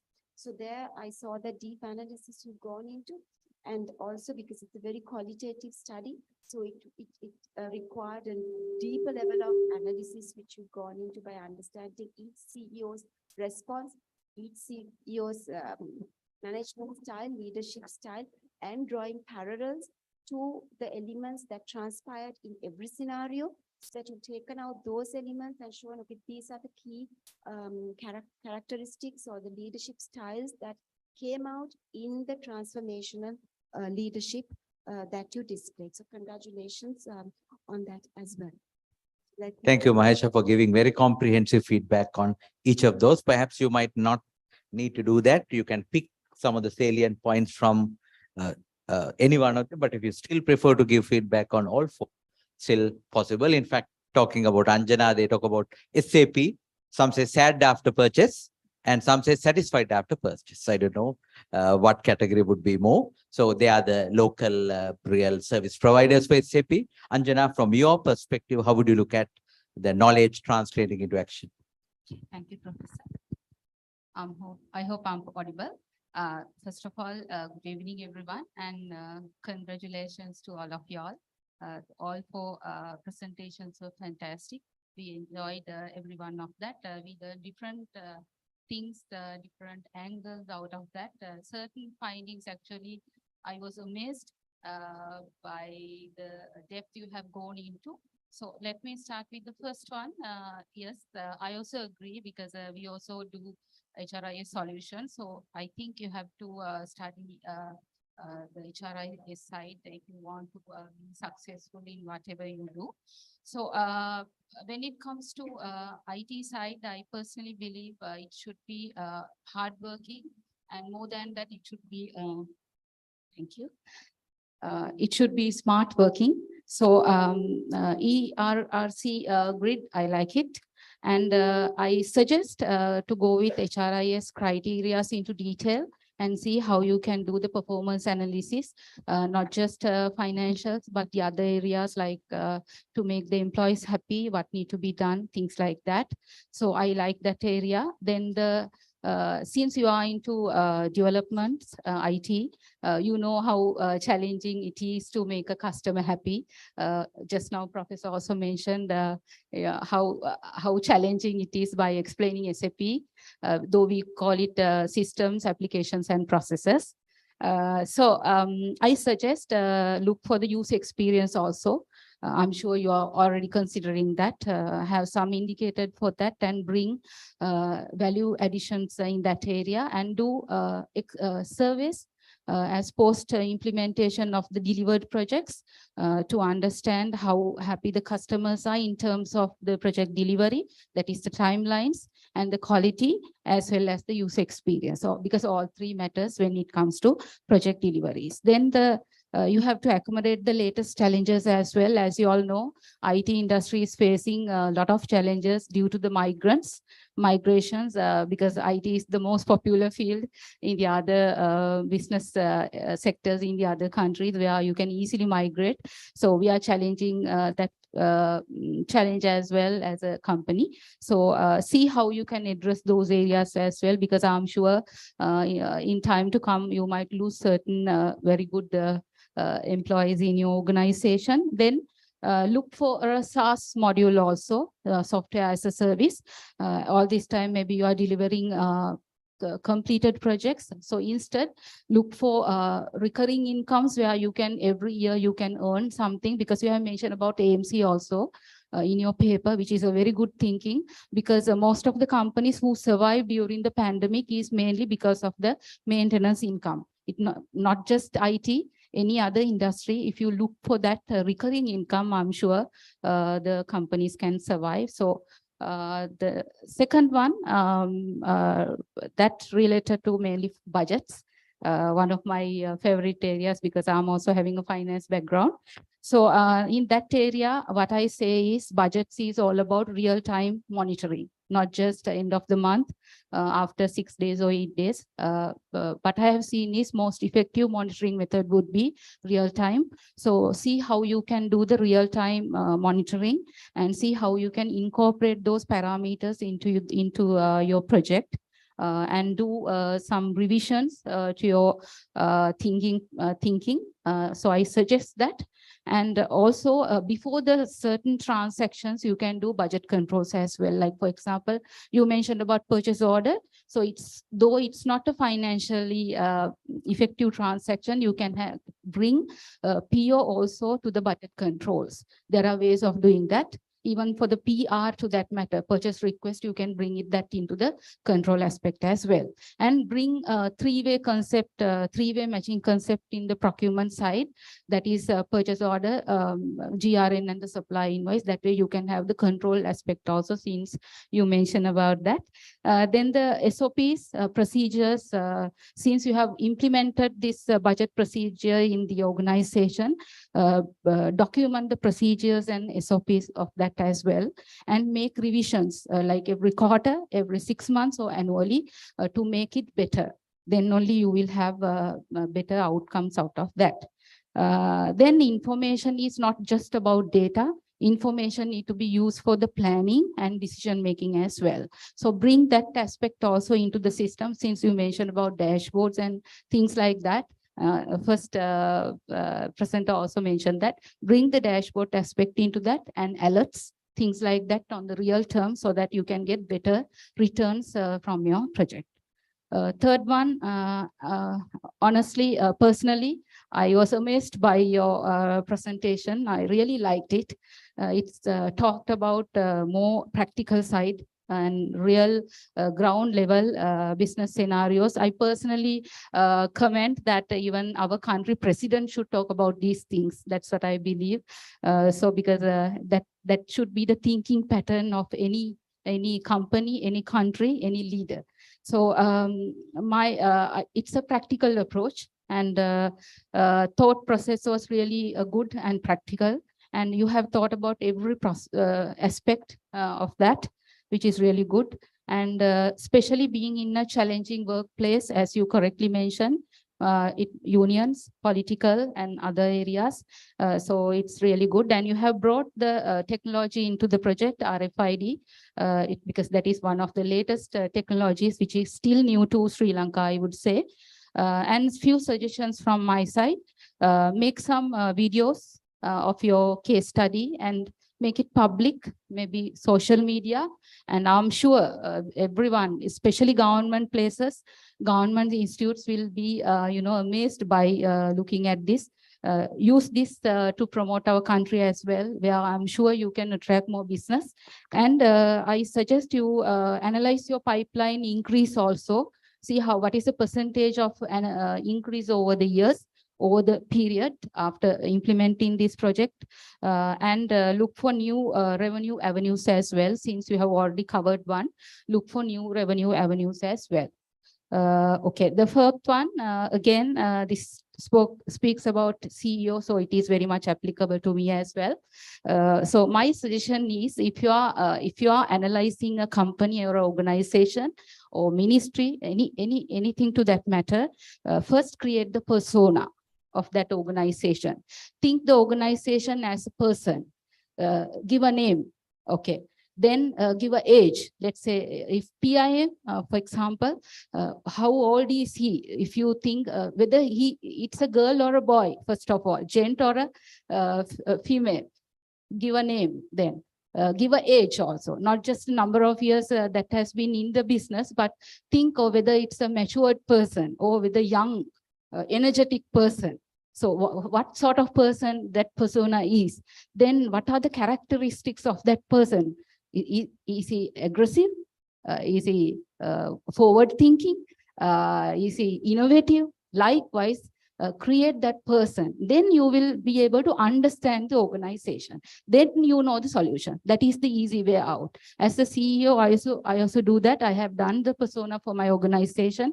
So that's how we evolve every day, because then we see more the organization like a person. Then I'm sure practically you can do a practical approach. And you have to do pre-preparations if you are doing a transformation. Then select the most suitable team, very important, because they are the drivers of your project. Then select the leader, who is the most suitable leader with a positive thinking and who think ahead of the others. Then have a plan with activities, dates, and responsibilities. Then regular meetings, then risk foreseeing, evolving, then final outcome, not just that, revisions of the plan also, whatever the outcome, do evolving and revisions also. So again, I would like to congratulate all of you all, and you have done a fantastic job. I really enjoyed the evening. Thank you. Thank you, Anjana. In fact, lots of complimentary advice. I'm sure they will be useful for you as well. So, say when you fly in an airline, they say when the oxygen mask drops, if the pressure goes down, wear your oxygen mask first and then attend to others. So we have the lady lead of the largest oxygen provider in the country.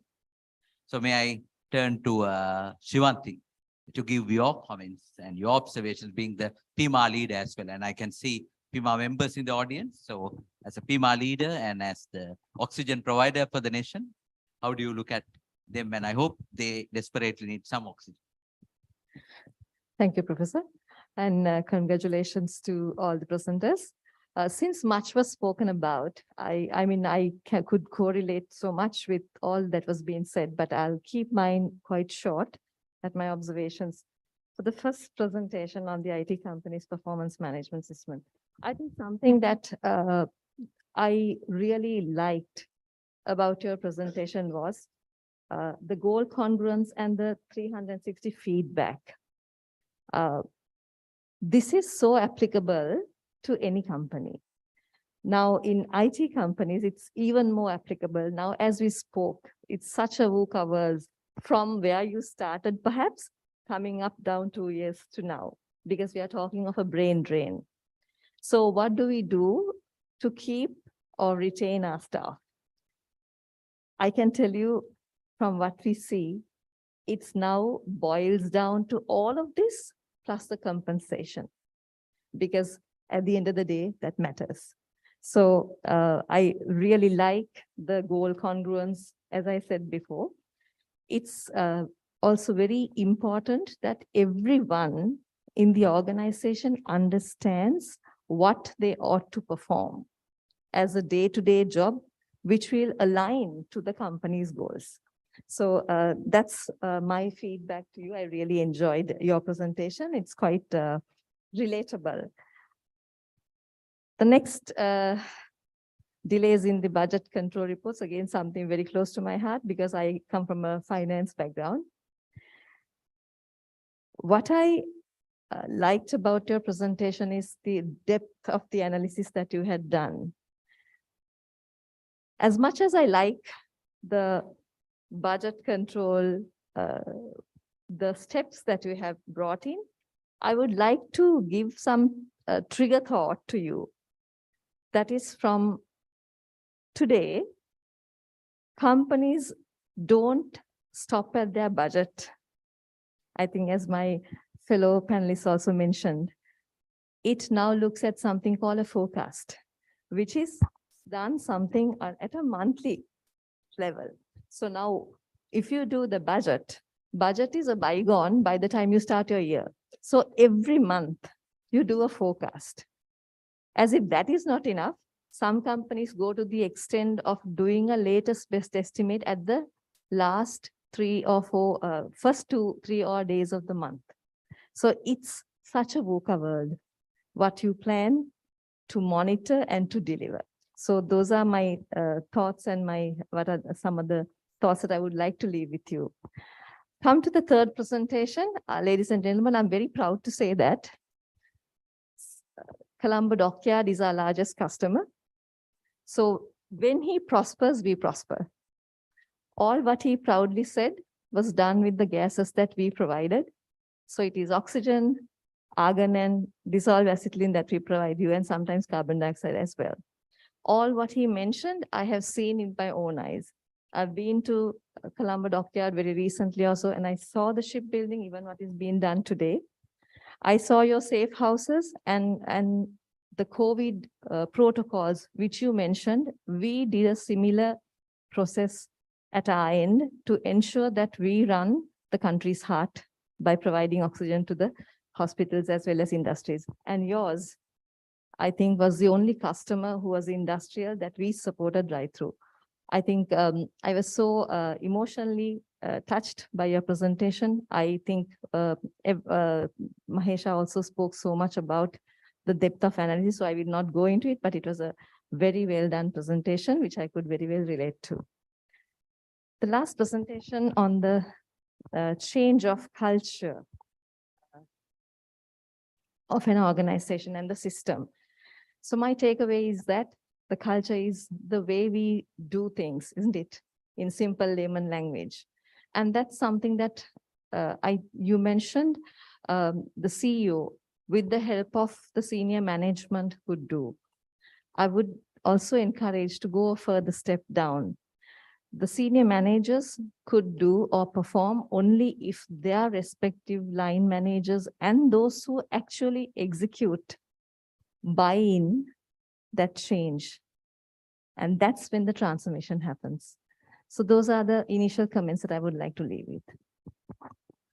Thank you, Shivanti. In fact, you all got, I think, plenty of feedback. Now I'll turn to my colleague at last, my MBA colleague, my Unilever colleague, and now my PIM faculty colleague, Sasangaran Singh. Right. So, Professor, I will not go one by one because lot of good things were said, lot of good advice was suggested. Let me pick the four key themes I picked up, and I think it's with my almost 3 decades of industry experience or corporate experience. 4 key themes that you presented. The first one is about performance monitoring. And the second one is about budgetary control. Third is about global business. And the fourth is about transformational leadership. Now, if you really look at our country and our businesses, we are really struggling for all 4 of these. And therefore, all 4 are very opportune in terms of timing. Look at a lot of the companies today. They are really lacking leaders who can do different things or do things differently. I have come from, and as Professor said, we have both worked for a long period in a Fortune 500 company. And with the same kind of people, there are some leaders who come and make a huge transformation in the business. And the transformation lasts even after the leader leaves. So I think that is something that is really lacking in most of our organizations now. The old leadership of people coming and, that shouting and getting things done and commanding people, that kind of leadership is not effective anymore. The leaders I have seen, and I myself had been a CEO, which works is the leader is at the back, and the leader always empowers, influences people, enrolls people, and when there is success, the leader says, oh, it's all because of the people. And when there is failure, the leader says it is my responsibility. And those are the leaders who have got the next level of leadership developed and transformed organizations. So therefore, I think your study is very, very appropriate. Now I lead a Sri Lankan government public sector organization. And in those organizations, what is lacking is exactly this transformational leadership. And your business about bringing dollars to the country, if we all thought like Colombo Dockyard thinks, I think we won't be in this mess today. If you look at Korea Republic, they changed the name of the country and played in the World Cup football. There are 5 brands that account to 70% of their GDP. One brand, which is Samsung, is 20% of that country's GDP, all by developing a global business. They never thought about a business for Korea. From the beginning, they thought about a business for the whole world, and they don't have a foreign currency problem. And as I think Shivanti said, budgetary control, very good start, but organizations cannot have budgets anymore because the world is changing so fast. It is budgets are of no use. I remember when we were working in those companies, Prof, you would remember we would set a budget, we would spend weeks and days to develop this budget, and then like a prayer, we will monitor performance versus budget. But now we find that these budgets become obsolete in a matter of weeks. So estimates, forecasts, latest estimates, some companies say LE's latest estimate. It's become very, very fast changing. So the work that you have done, I think very important. Costs are like fingernails. They have to be chopped. And without you knowing, costs grow and like fingernails. Today, you look at the cost, you look at the expenditure. Tomorrow, you look at it, it has gone up. And what good companies do is that they estimate and forecast, and thereby they save money to invest behind brands, invest behind people, invest behind innovation, because your customer is not willing to pay for costs that you incur. For the customer, that is a waste. And the last one, I think a lot of companies have gone away from this performance monitoring to performance development. And it's all about developing the performance through monitoring, but the monitoring is used as a means of developing people for higher level leadership. So, Prof, I think all four topics are very good, very well presented. And we must thank you for bringing these insights to us. But I think the applicability to the industry today is very different to the time you started your project, because the world is changing very, very fast. 6 months ago or 1 year ago, when you started to what is required today, it's very, very different. But thank you very much. Thank you, Asanga. I think we have covered the round 1, and then round 3 will be your questions, and then they will be very much be pleased to answer. And again, the virtual participants, either you can use the chat option in texting your question, or you can unmute and ask the question, and then the IT people will direct them to me. And the second round, I would like to go again to Mahesha for a very brief response. Based on your experience and your background, how would you like to see the research linking to your industry challenges?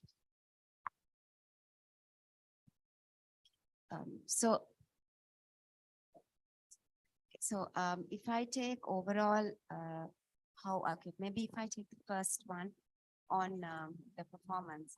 So what I would see there is, now all of us have seen performance. All of us have seen performance management systems.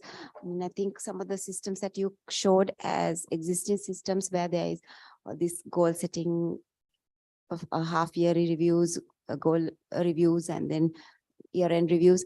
So how I would like you to relate this to a more current situation or the current industries is really showing what exactly is different in the system that you have developed.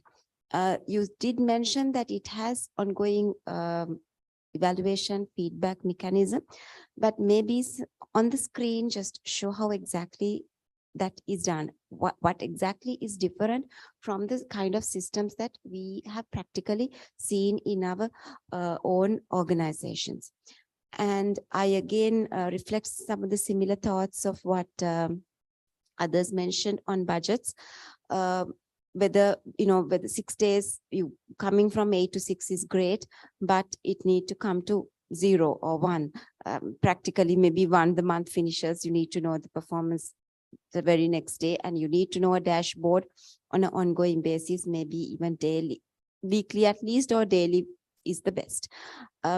In terms of the Colombo Dockyard, relating it to a current situation, what I felt was, now we've had the pandemic, it was fantastically managed, and we don't know when a next pandemic would come. It may come, it may be in many years down the line, but can this model be tweaked to address other possibilities like civil unrest, protests, which we have experienced, could be a natural disaster, could be tsunami, could be fire. So in such situation, how would this change? How would the model change? Because we will not have the bubble concept. Then we will have to look at safety of the staff. how the safety could be provided. If it is a tsunami, how would that be? If it is a strike or a fire or civil unrest, what would it be? So can this model be tweaked? And then on the fourth one, relating it again to a modern context, we looked, I think the companies you have chosen, the CEOs you've chosen are probably kind of on a similar level. Are these traits there in a SME? Are they the same traits in a micro finance company, micro company, or is it the same in a entrepreneurship? Are those traits going to be the same, or would there be a difference? Is probably something that would matter, because today we are talking a lot about SMEs. SMEs are heart of our country, our economy, and we, especially in from where I come from, we're really interested in having inclusivity. We look through digital inclusivity down the line to all levels of the economy. So the how MSMEs, SMEs, how their leadership traits change also would be important. Thank you. I think here the importance is that as an industry person, how would you look at the relevance of research and how a research can contribute for the betterment of your work and also to solve some problems. So in such a context, Anjana, if I am to turn to you once again, how would you look at the support from a research, perhaps from an academic institution, from an agency, from someone in the industry who has a research bend? So how would you look at the research supporting your day-to-day work? Okay. It's like this. Research always, I believe, evolves the businesses. When it comes to research, there are two sections. One is the using the past theories, past experience, as well as moderate it with the current situations, and also research should be future thinking as well.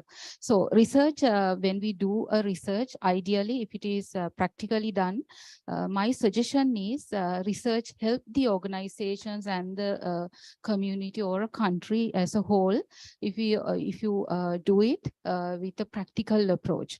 That is, you have to think about, you have to consider the previous experiences, as well as Dr. correctly mentioned that world has changed. Who thought about work from home concept? Just think, even I think most of the companies started work from home. We never thought, right?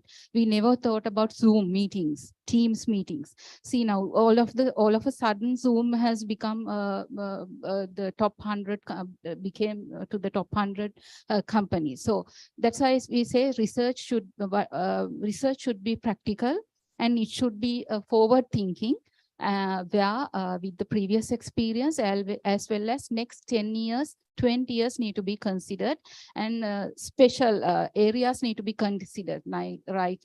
Not normal circumstances, what could be the abnormal circumstances that could come up.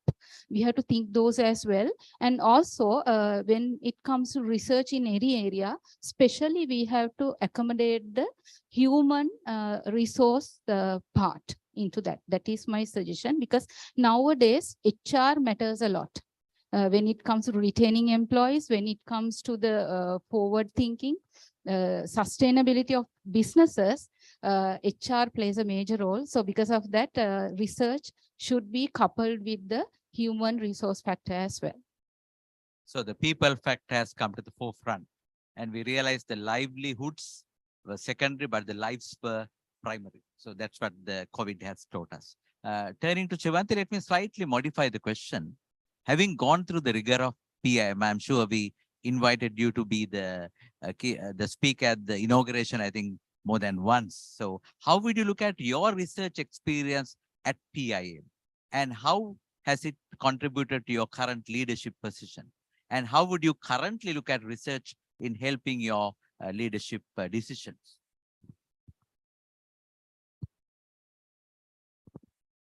To be very honest, the transformation through the PIM research and the learning, I've personally felt the transformation was that doing the impossible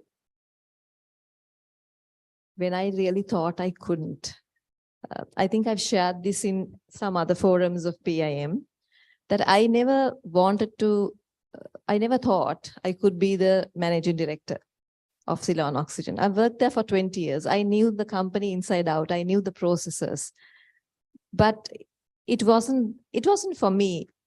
But since actually being with PIM, walking through PIM, walking through the mill, I saw myself doing lots of things that I would never have thought of doing. That transformation, I believe, is the personal confidence that we gained.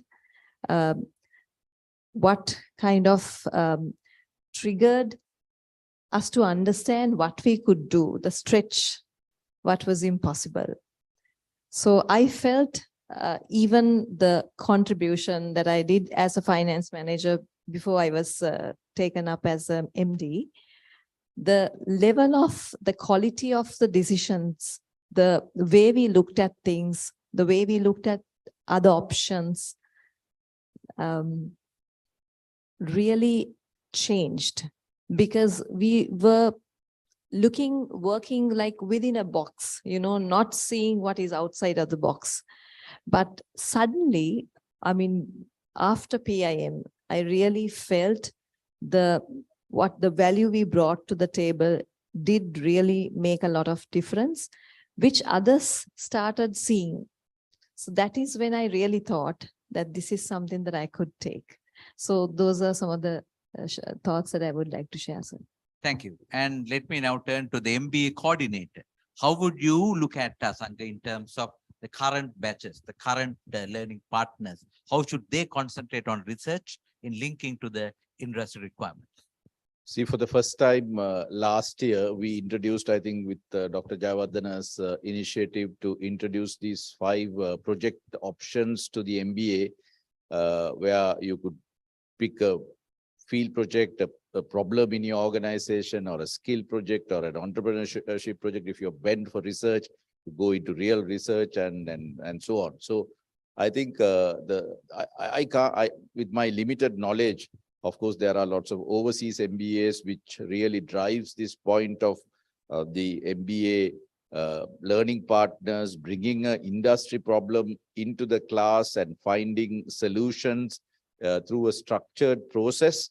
With a lot of pride, I can say that it's only PIM that offers this kind of a rigorous sort of a study framework, training people's mind to think like that. I think a lot of credit must go to the faculty led by our director and Dr. Jayawardana and Professor Dharmasri. I think because of that, we are now seeing very, very industry relevant as well as very timely problems that have been identified, and people are looking for solutions. And I have seen some of the learning partners say, wow, I never thought, as Shivanti was saying, wow, I never thought that there is a problem like this. And I thought this is very difficult to solve.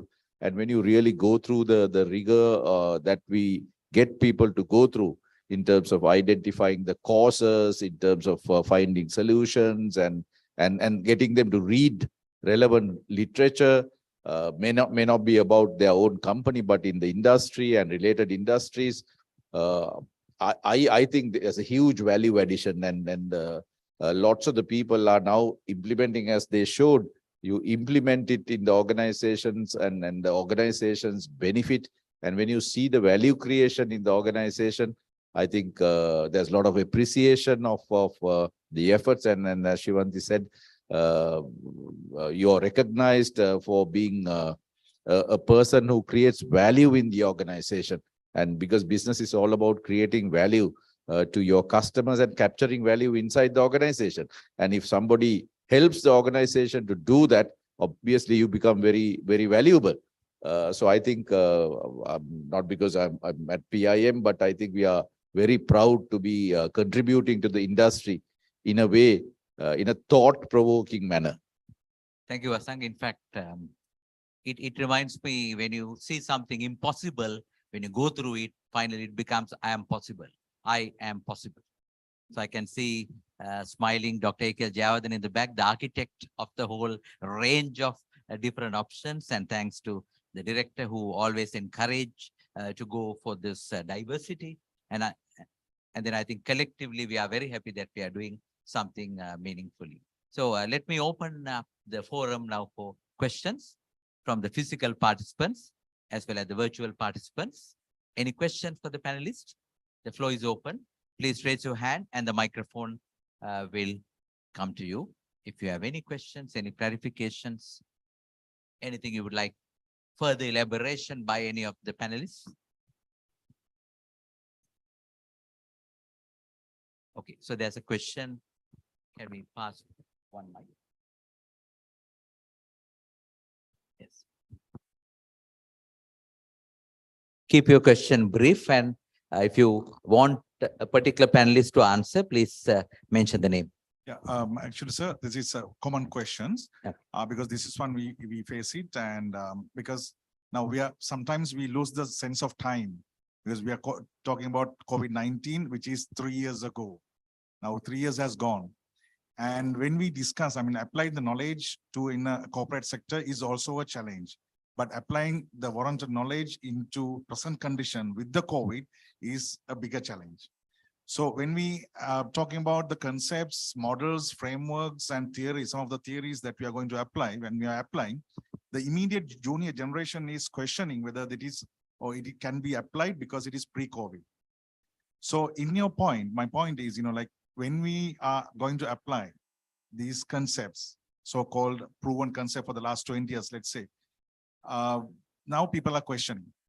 In your point, in your opinion, whether do you think whether we should change these concepts, model, and some of the frameworks according to the COVID, or we just forget about this one as an outlier and move the same that we will learn for the last 20 years or 50 years?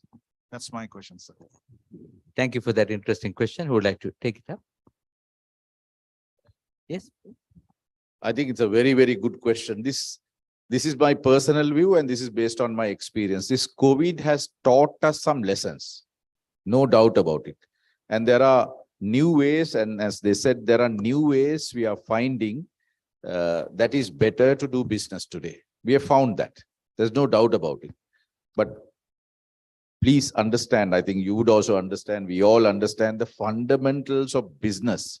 How to do business remains the same. It's all about creating value to the customer and capturing value. And the fundamentals of doing this business remains very, very, I mean, I would say has not changed. But there are things that we can change, and there are lessons that we have learned and we can apply.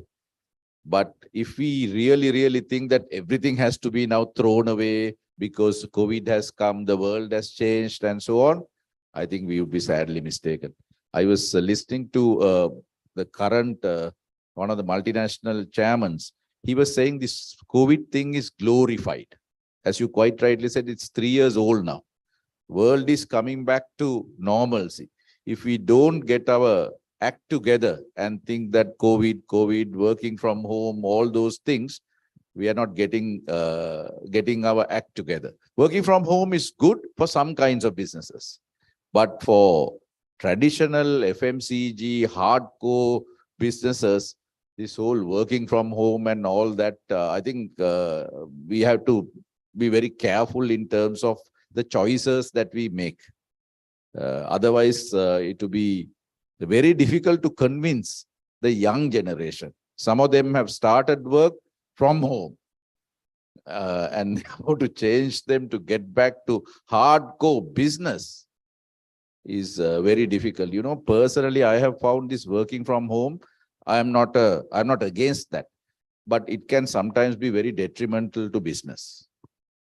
That is my honest opinion.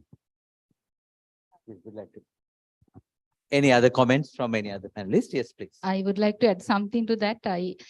This working from home concept has diluted our leadership skills also, and the socializing, how to do negotiations, how networking, how to make friends.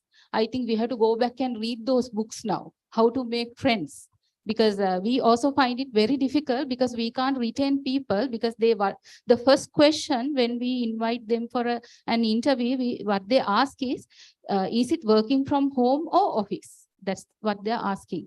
But as an IT company, we also have identified working from home will never take your business to the next level, and even the country to that matter, because the new generation, they don't know actually what is like working from office. I think some of them, they passed out from their universities during the COVID period. So actually they don't know. Actually, there are employees we have recruited during the COVID period. They recruited working from home. They left working from home. So I also personally don't believe in working from home. I think we should start working from office because then only we'll become human again. That's what I feel. Okay, interesting. I have a slightly different, I'm not objecting to what has been said, but I believe it can be customized. For example, the company that I work for, it's a multinational. There are certain functions like planning and control, doing the reporting, finance, maybe some admin functions, which can afford to work from home, but not all 5 days. So we've now brought in a system where 2 days from home, 3 days in office. Because as you rightly said, Anjana, people don't connect with each other when you work from home. But if you have been in office, for example, people of our age, it's a different thing. For us, we can quickly adapt. But the younger generation, they prefer to work from home. It is all because of convenience. But I think each business should look at their business module, because working from home is also a cost reduction. You don't have your fuel charges. You're saving for the country as a whole if you, use less. And also it is, it gives a best fit. This is my personal take. Interesting. In fact, Unilever global head said that we will not go back to 9 to 5 work day, but 3x2x2 week. 3 days at office, 2 days working from home, and 2 days weekend. So it's a hybrid model. Now, hybrid work systems are increasingly getting popular because that's a workplace ecosystem where working at office plays a predominant role, but you are giving some provisions, particularly a mother having an infant, like that. There can be certain cases, but as Asanka said, the primary thrust, as Anjana also said, should be the networking and should be the engagement in the office front, office premises, but you can support that with working from home option, so to make it a hybrid work arrangement. Okay, I think that was an interesting insight. The whole purpose of having an industry dialogue is to have intellectually stimulating interactive insights. So the floor is open for many questions. Next question, please. Someone, any chat questions from the virtually connected people? I'm sure my co-chair, Professor Nilakshi Galahitiava, is a keen follower from Dubai, UAE. Yes, Professor. May I ask a question? I'm not pointing any of you.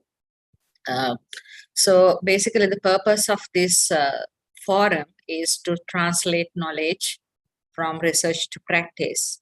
So by listening after all the presentations, as the leaders in the business, what type of take-home messages that all of you have? So how make it different to, thinking or application of knowledge? Sure. In fact, I was planning as the final question. Oh. Take-home message from each one, but anyway, that's fine. We can ask them each one to have a take-home message from their leadership expertise, from their leadership background. Thank you. In fact, we were thinking similarly being co-chairs. That's fine. So let me this time start from Shivanti. Your take-home message from a leadership point of view to the industry people who are research-oriented, or who would like to gain some insights from research. In fact, linking research to the industry. Be practical as possible, because you can do all the research in the world, but if it is not practically applicable, if you don't bridge that gap, it could be of no use. So my take-home message is be practical as possible. Thank you. Over to you, Mahesha.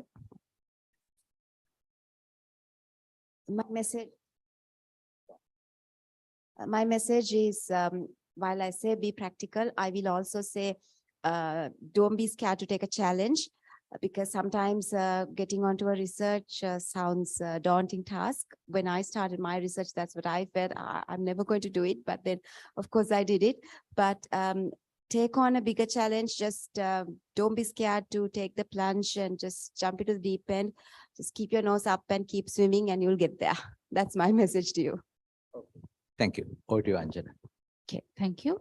One thing is, what I learned today is, first you learn and change, because you can't offer anything what you don't have. You can't give anything what you don't have.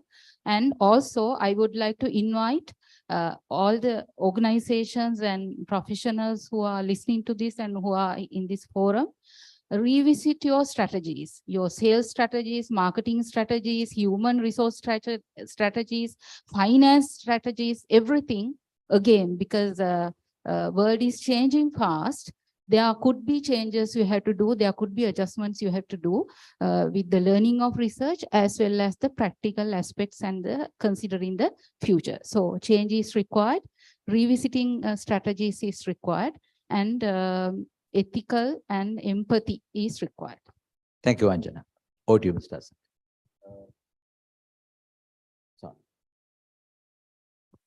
Yeah. What I find is that we can all do research, and we must do more of that. We must do more of industry related research, which can add value to the industry. But doing research is one thing. You must do good research. You must do applied research, goes without saying. But the businesses will benefit only if you could execute the findings. Now, execution is a different game. You need inspirational, influential leadership. Now, when I say leadership, a lot of people think that I need to be the CEO, I need to be a top manager to be a leader. No, everybody is a leader. If you can influence somebody, you may not have thousands of people reporting to you. You may have even nobody reporting to you. But if you are able to influence somebody and get your research findings implemented, you're a real leader. Then only the business will really see value in your research. Interesting. In fact, listening to all of you all, I was thinking, as they say, research is to see what everyone else has seen, but to think as no one else has thought. So, so many apples fell into so many people, but it was only Sir Isaac Newton started thinking differently. And then the theory of gravity was created. So I think we have a challenge. In fact, if I am to connect this to the current socio-economic crisis, as we discussed now, there's no more COVID. And we were expecting the spring after COVID. And the media was talking about the spring. They say, Vasante enava sattai. But instead of Vasante, we had a Vasangate. So we had, instead of that, we had a Vyasane. So we had a crisis. Now we have hit the rock bottom. Technically, we are a bankrupt nation. So I would like to, I would like to tap your brains as a final question. In the current socio-economic crisis that we are facing as a nation, how can research contribute to the industry? May I start with Mahesha? As Dr. said, we are really at the rock bottom at the moment. So how I see research can contribute is, again, identifying issues, identifying the present problems, and trying to give solutions, connect with variables, connect with results, which no one else has done. Because that's what we need. We need creativity, we need novelty, we need different thinking. Otherwise, we as a nation cannot get out of this. Because if every one of us wait till somebody does something and somebody helps us from somewhere, it would not work. So therefore, the solutions are out there, but how many of us have been able to connect them and see them and bring them into perspective? So that's where our research come in. As was mentioned, it's not something from another planet. It's from here, it's from around us. But seeing it is what is different, because a lot of the people pass it by and they don't see it. So that's where we can really help the country by seeing our current problems and thinking differently, thinking deep, thinking unique in a unique way, and trying to bring solutions so that all of us as a nation can come out of this, and we can also, very importantly, stop young people from moving out of the country. So I think we all have the responsibility to ensure that the younger people do stay with us, so that we do have a future leadership being built. Thank you, Mahesh. Over to you, Anjana. Thank you. Research teach us to listen to others. That's what I feel. So in a crisis like this, all this time everyone have been talking. So we have to first settle down, stop talking, first listen to everyone, and give equal opportunities to express their ideas, because I think all of us as professionals, with our experience, we have very good ideas to come out of this crisis. If the relevant authorities try to get those from us, at least through a forum or whichever method, I'm sure they should be able to find at least 10 good ideas to come out of this crisis. Because I know in my company, there are like many ideas came across while we were discussing about the crisis. So I'm sure research help us to listen to the others and get good learnings from them and execute those. Then we will learn what to be executed, what need not to be executed. I think that's an interesting insight. They say the leaders who do not listen would end up surrounded by yes men and yes women. And we saw that happening in some time in the country, where it started as a case study and ended up as a chase study. Case study becoming a chase study. So turning to Shivanti, yes, your insights about the current economic crisis, how the research can be of help.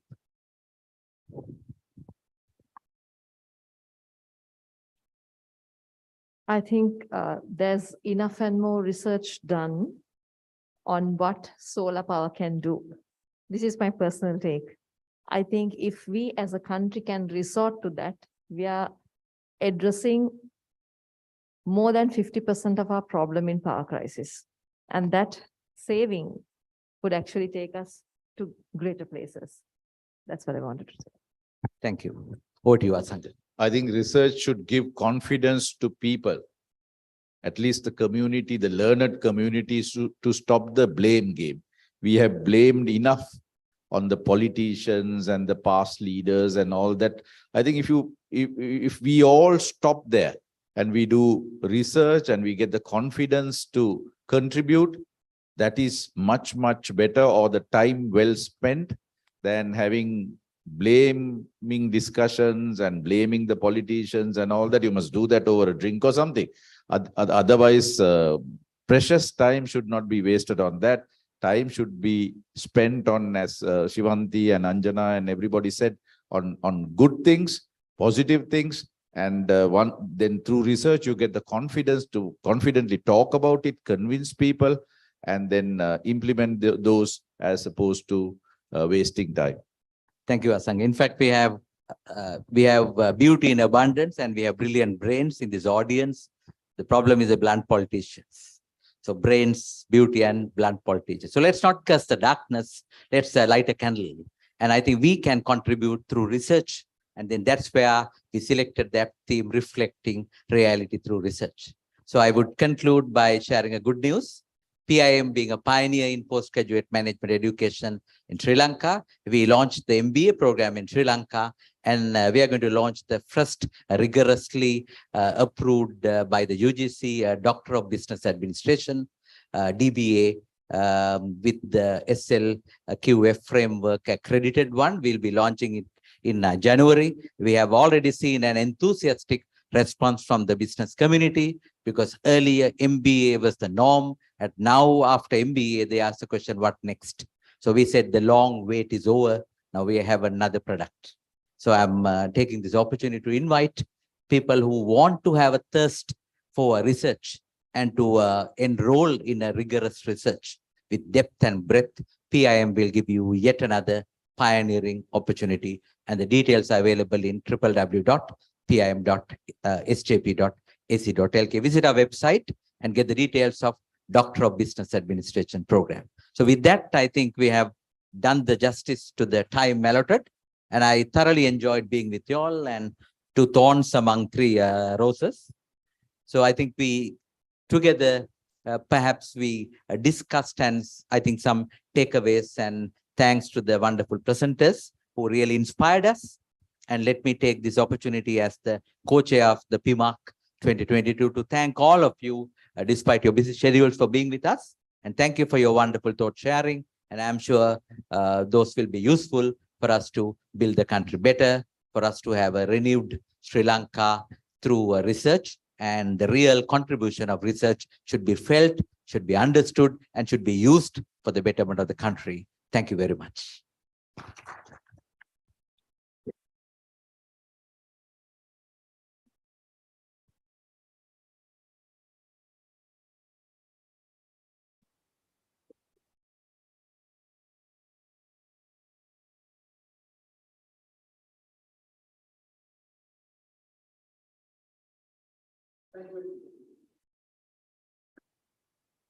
Thank you very much to all the members of our elite panel who was here sharing their wonderful thoughts and contributing their ideas and insights to the discussions and the presentations that took place. Can we have another big round of applause to our presenters of our presenters and our panelists of this evening, please? Thank you.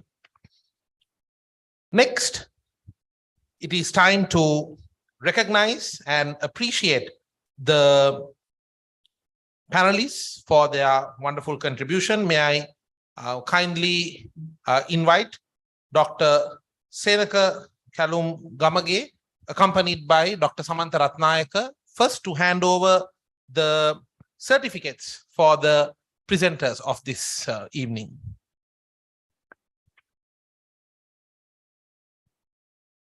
So you can come to this. I would like to also request the. So you can.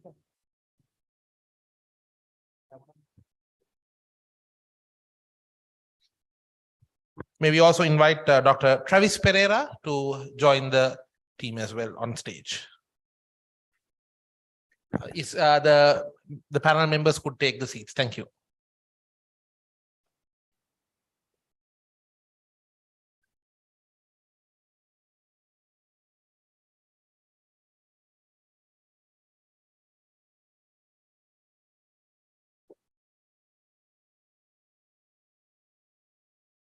Can we have the certificates handed over to Dr. Samantha Ratnayaka?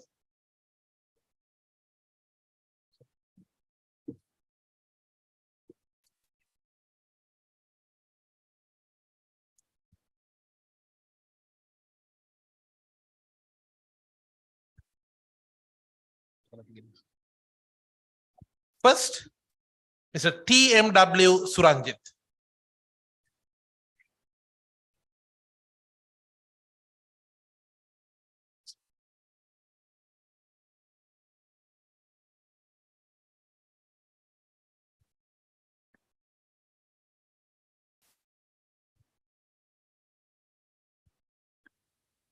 Next, we have Mr. BAS Induwara.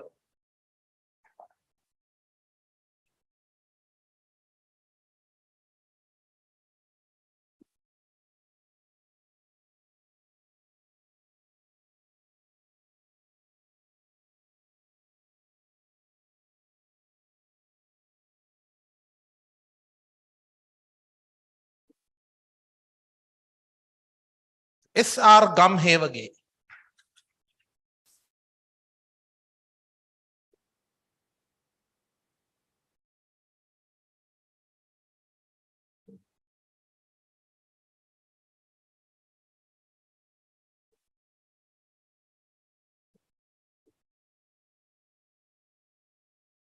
GAA Rukshan.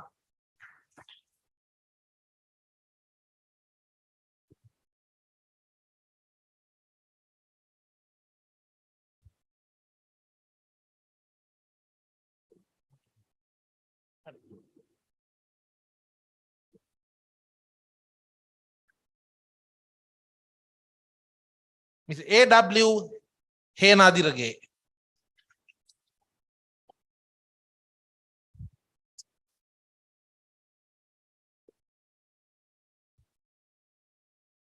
To hand over the certificates for the best papers, we would like to also have on stage Dr. AKL Jayawardena.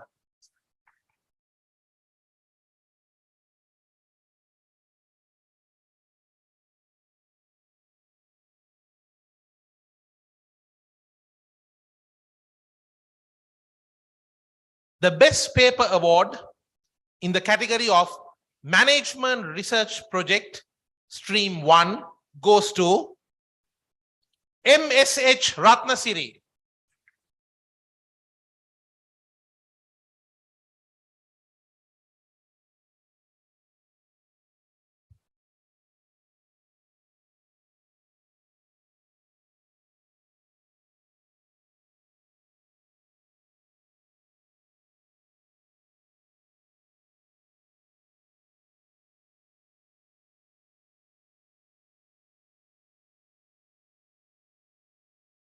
The best paper award in the category of Management Field Research Project goes to Mr. E. Malan.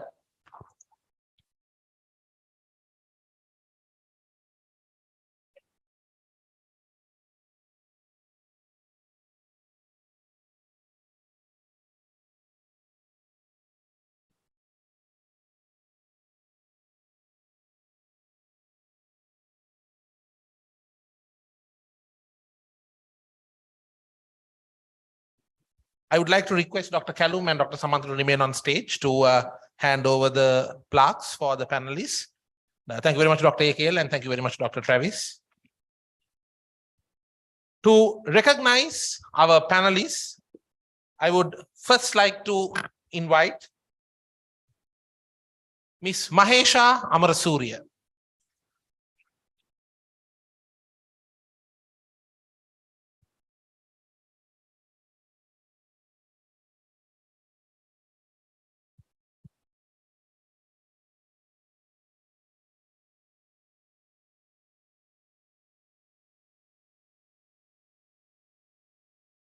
Ms. Anjana Vijay Singha.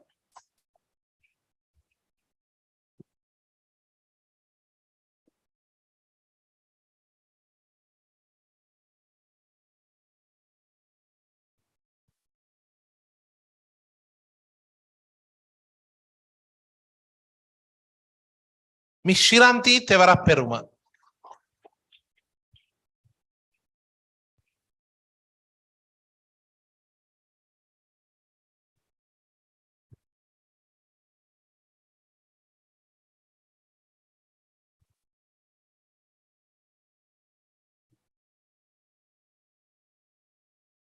Mr. Asang Ranasinghe had to leave early due to a commitment, and we recognize his contribution to the forum. And last but not the least, the moderator of this evening, Professor Ajantha Dharmasiri.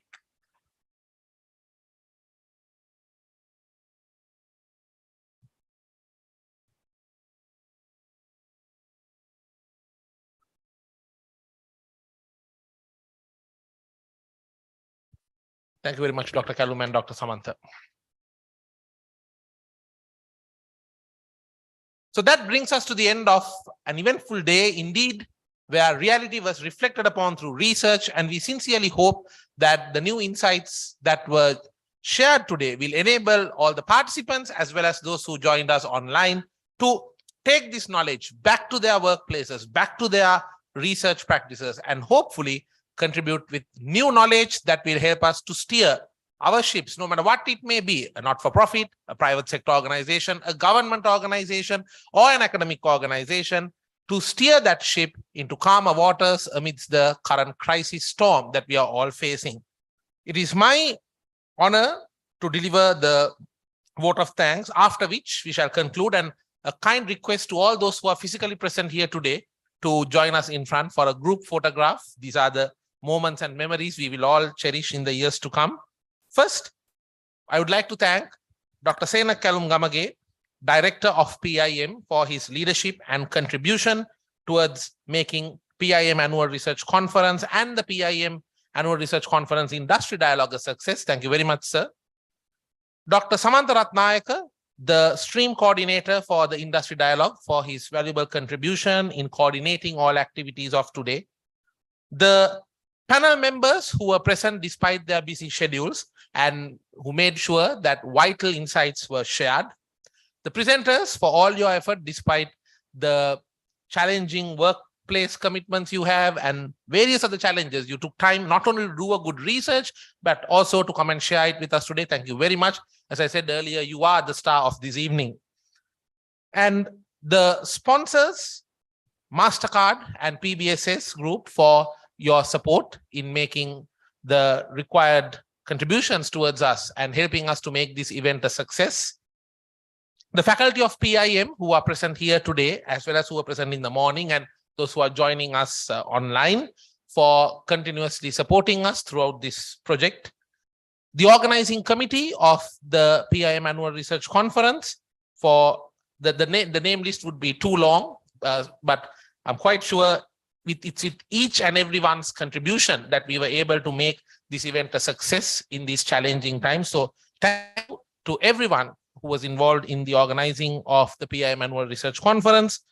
The staff of PIM who are contributing towards making our events a success, sometimes even staying beyond the required times and helping in whatever possible way we ask. And one such group of staff we cannot forget is the technology support staff, the IT center team with Mr. Sisira Turuliyage, with Mr. Savan, Prabhash, and everyone who made sure that the technology seamlessly operated starting from 8 a.m. onwards up to now, and made sure that this event gets live streamed to everyone all around the world. Thank you so much to the IT team as well as the entire staff of PIM for their contribution. And last but not the least, the audience, those who are here today, those who visited this event to participate, to share your ideas, to gain new knowledge.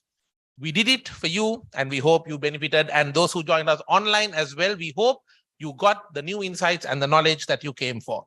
And with that, we bring to the conclusion the PIM Annual Research Conference 2022.